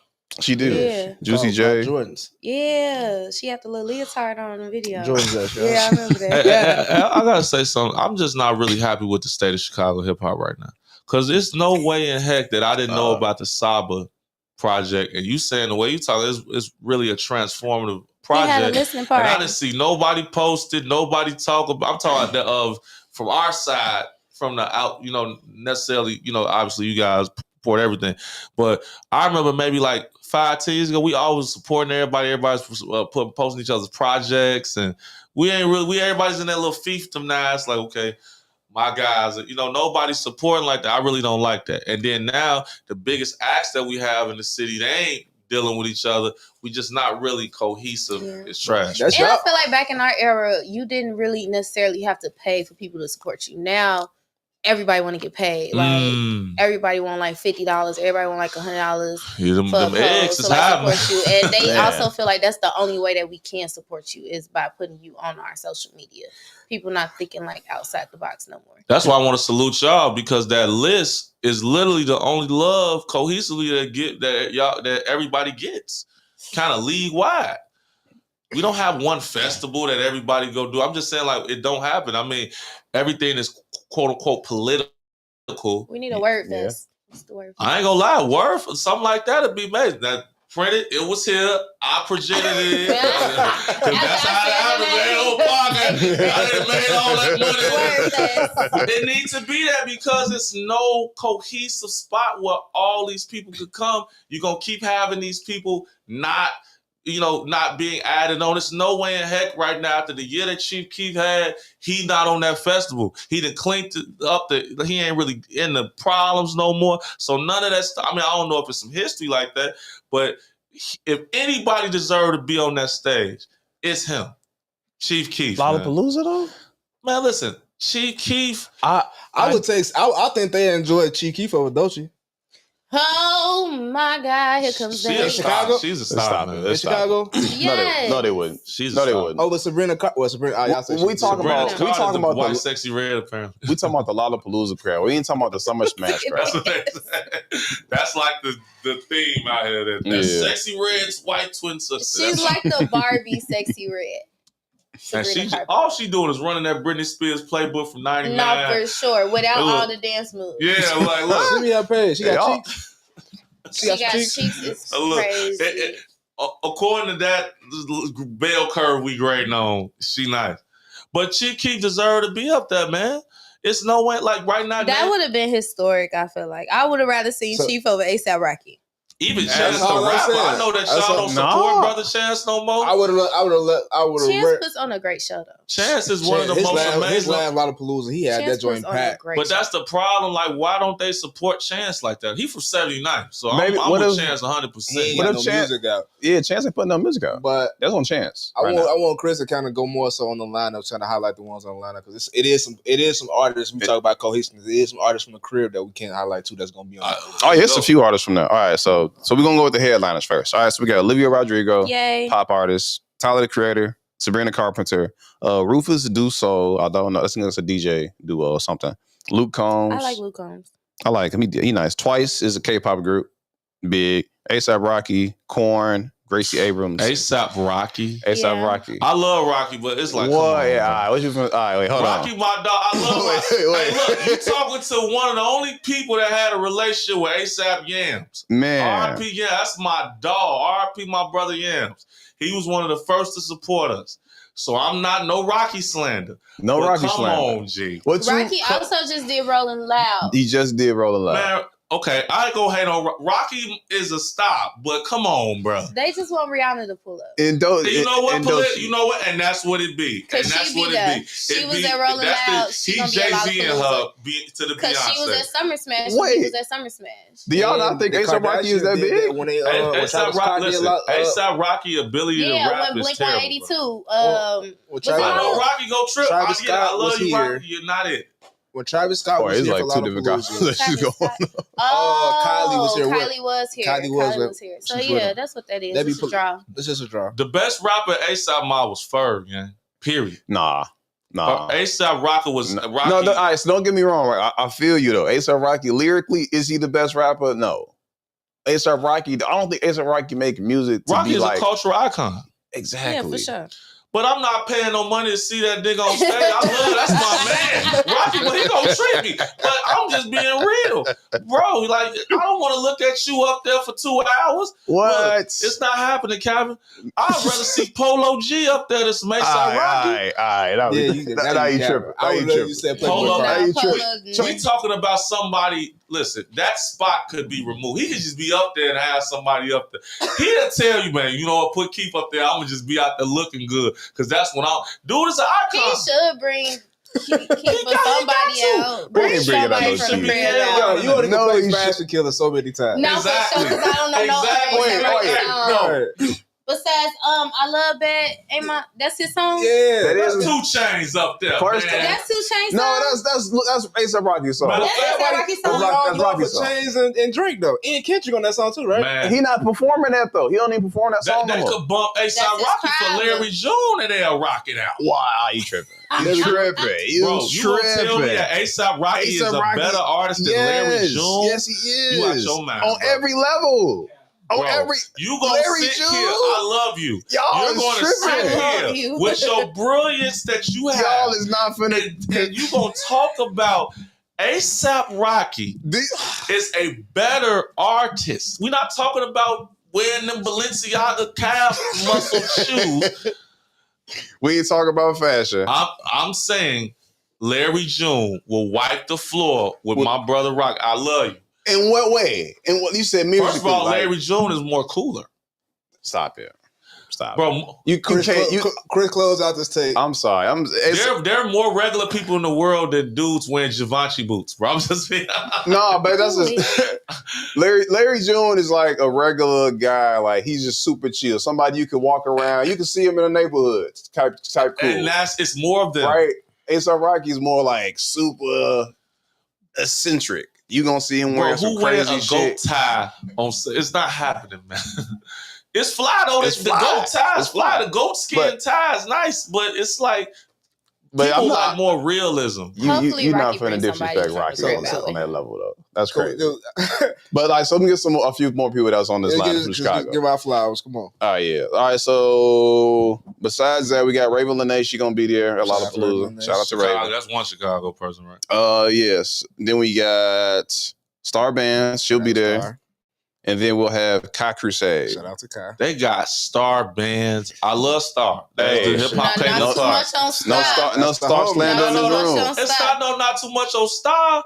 Like, first of all, it would be me But you know, if she's on Lollapalooza, that's unprecedented. She's 16, right? Yeah, 17. She is 17 at Lollapalooza. The only other person to do that was Chief Keef. So shout out to her. Let her make history. That's history. She's the first. She's the youngest female to do that from Chicago. If you really think about it, because nobody, like I'm talking, she's a headliner there. No, she's not a headliner. No, but she's on the she's on stage. Bro, this girl's 16 doing Lollapalooza. That is legendary. Shout out to Stop, man. Shout out to Stop. That's why I was kind of like, oh, why Stop? It's unprecedented, man. We wrapping up Lollapalooza? Yeah. I don't know. I'm really curious to go. No other male Chicago acts? No. Because y'all done drilled it out. But they do got the Chicago made stage there, though. Yeah, we do have Chicago made stage. All right, go over there. Y'all got y'all little stage. But usually they have like King Louie and them do that. King Louie, you do the same, live and die Chicago over there. We don't want to die. We want to have fun. No Louie. Louie is my brother, but come on. But that's an indictment on Lollapalooza because you ain't going to go to LA and not have they heroes and she-ros on the main stage out there. But they people know how to act in Lollapalooza. Exactly. I mean, LA. So let's be real. I mean, I'm pretty sure, like, and really, I think nowadays, Summer Smash takes a lot of the hip hop acts from Chicago, and they promote them more than Lollapalooza. But the problem is that's a Chicago stuff on the Chicago made stage. I would like to see like Steve-O up there. Well, shout out to Lollapalooza, man. Give us access this year. Yeah, I'm just saying that Summer Smash is cold. That's a Chicago-based company, so of course they got to stay from here. I'm saying this is an international company coming here. I'm not criticizing. I love y'all. I don't go anyway, so I can say what I want to say. But I just think that it should be more because it seemed like in the years where we super hot, we get those slots. But now you can't tell me Chief Keef. He was all over the industry.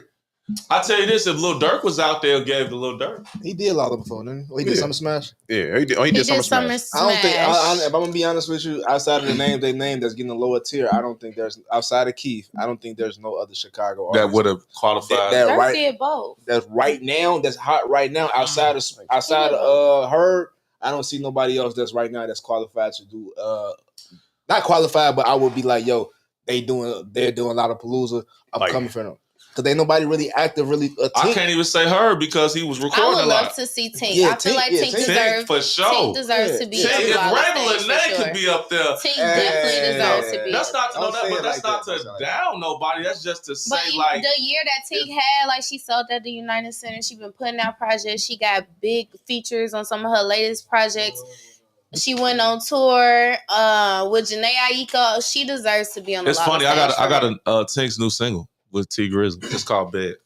So it's me and her first time working in like 10 years. Oh, shout out to you, man. This an exclusive. Yeah, matter of fact, I'm gonna leak it.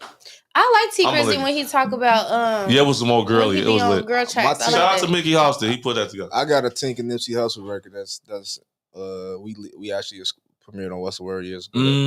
That joint. I never heard it was Tink and Nip. This is after he passed. Yeah. Oh shit. Yeah, I sent it. That's big. What happened to it? It ain't. I don't know what happened to it. But one of my LA homies sent it to me like, "Yo, it's for Chicago. Y'all can have it." That would have been a dope album because I know both of them. They could rap too. Like really, flowers to Tink too. That's the Chicago Lauryn Hill, man. Period. Chicago Lauryn Hill Tink. Nobody did both better. Singing and rapping, it was nobody better that did to me. You know, you could argue on the rapping, but doing both, playing both positions on some Travis songs, there's nobody better than the Tink that did that. She just linked so hard to the singing because it was just, oh my God, but she was the best. Flowers to Tink, man. For real. Shout out to Tink. All right, man, it was a good show. And we ain't gonna get to the meat beating at the orgy. Huh? Wait, what? Remember the orgy stuff? Huh? What orgy stuff? What you talking about? No, let's get to that because I'm confused. No, we gotta go. Nah, when dude let this girl get hit Oh, yeah. Producer's always right. I know. Shut it down. That story. I mean, that's evergreen. We Find can talk God, about pray next for week. him. Y'all find out next episode of Dragon Ball. Dragon Ball Z. Dragon Ball This Wii. is a great show. Shout out to L for pulling up on us last minute. Great commentary, great conversation. Shout out to You did Chris. good today, L. I'm trying, man. I'm trying to work my problems out on the next episode of Dragon Ball G. Nah, it was good. I said L though came through. Creed production crew, Joy, Cliff, y'all definitely made last minute adjustments on my your part. On my take part. Accountability, I take accountability for that. It worked out, but thank y'all for doing that. Never again. Never again. Unless it's like we just got to. But yeah, good show, y'all. Thank y'all, Chris, Bree. Episode, what's the 68? Yeah. 70, y'all got to do something special. We always say we don't do something special. All right, we could do something special like 75 or 100. Let's just wait till 75, the next milestone? Yeah. Yeah, we did 50, so we do 75. 75, it should be a live podcast. Like at a live place? Yeah, that'd be hard. Another DJ innovation I got. Cody gonna say somebody music mid. They gonna be in the audience. You know what? I actually was thinking about this, and I want to say this before we close out the show. I think after listening to that album and then even hearing L's take about just not the lack of support of an amazing project that just came out from Saba, I am not going to publicly say anything negative about a Chicago's artist music, like on the ride, like the music. I am just not going to fuck with your music or post it or that's promote fair. it. You ain't even have to say that. No. He just ain't gonna make a comment. He said, I'm just gonna omit you from the record. Yeah, it's not his record. So if you don't see it on What's the Word, if you see it, you be like, damn, why y'all ain't posted? Why y'all ain't doing nothing? It's because I did not enjoy it, but or the team didn't enjoy it. No one was in going to bat for you, but I will not publicly. We be posting stuff, and I be like, I am not. A lot of time I post music because I like the me personally. I like the aesthetics of the. But we don't even post music that much. So. Yeah. So, but yeah, I will not publicly say anything about nobody else negative about he anybody done else. saying y'all mid. I'm not gonna say y'all mid. We letting that go. Mid is a compliment nowadays. I'm not just gonna talk about you or promote you or put you on a platform. Is that a fair trade? Okay. You just gotta do your big one. So yeah. That's not a fair trade? No, that's your big one. Chris, that's not a fair trade? From saying I'm not gonna say that your music is mid, I'm just not gonna say anything or not post you. I'd rather you don't say nothing. I'd rather you say my music is mid. At least they want to know why don't even post music it. mid. Grandma said if you don't got something good, don't say nothing. I would rather you at least comment on my music, even if it's mid. Say it's mid so they can see if it's mid or not. If y'all think this show today was mid, good, or whatever, comment. Y'all can comment on here and share. Like and share. What's the word? We'll see y'all next week. Thank you, family. I'm Cody. This Bree, crew in the building. Will say your energy was so dry. When did we start saying your? You said it every time when I say that. I never say your. I don't even sound right saying your. That's really me. I ain't gonna hold you. Yeah, that's Stop trying to say my nephew's But what's the word? We out. Thank you.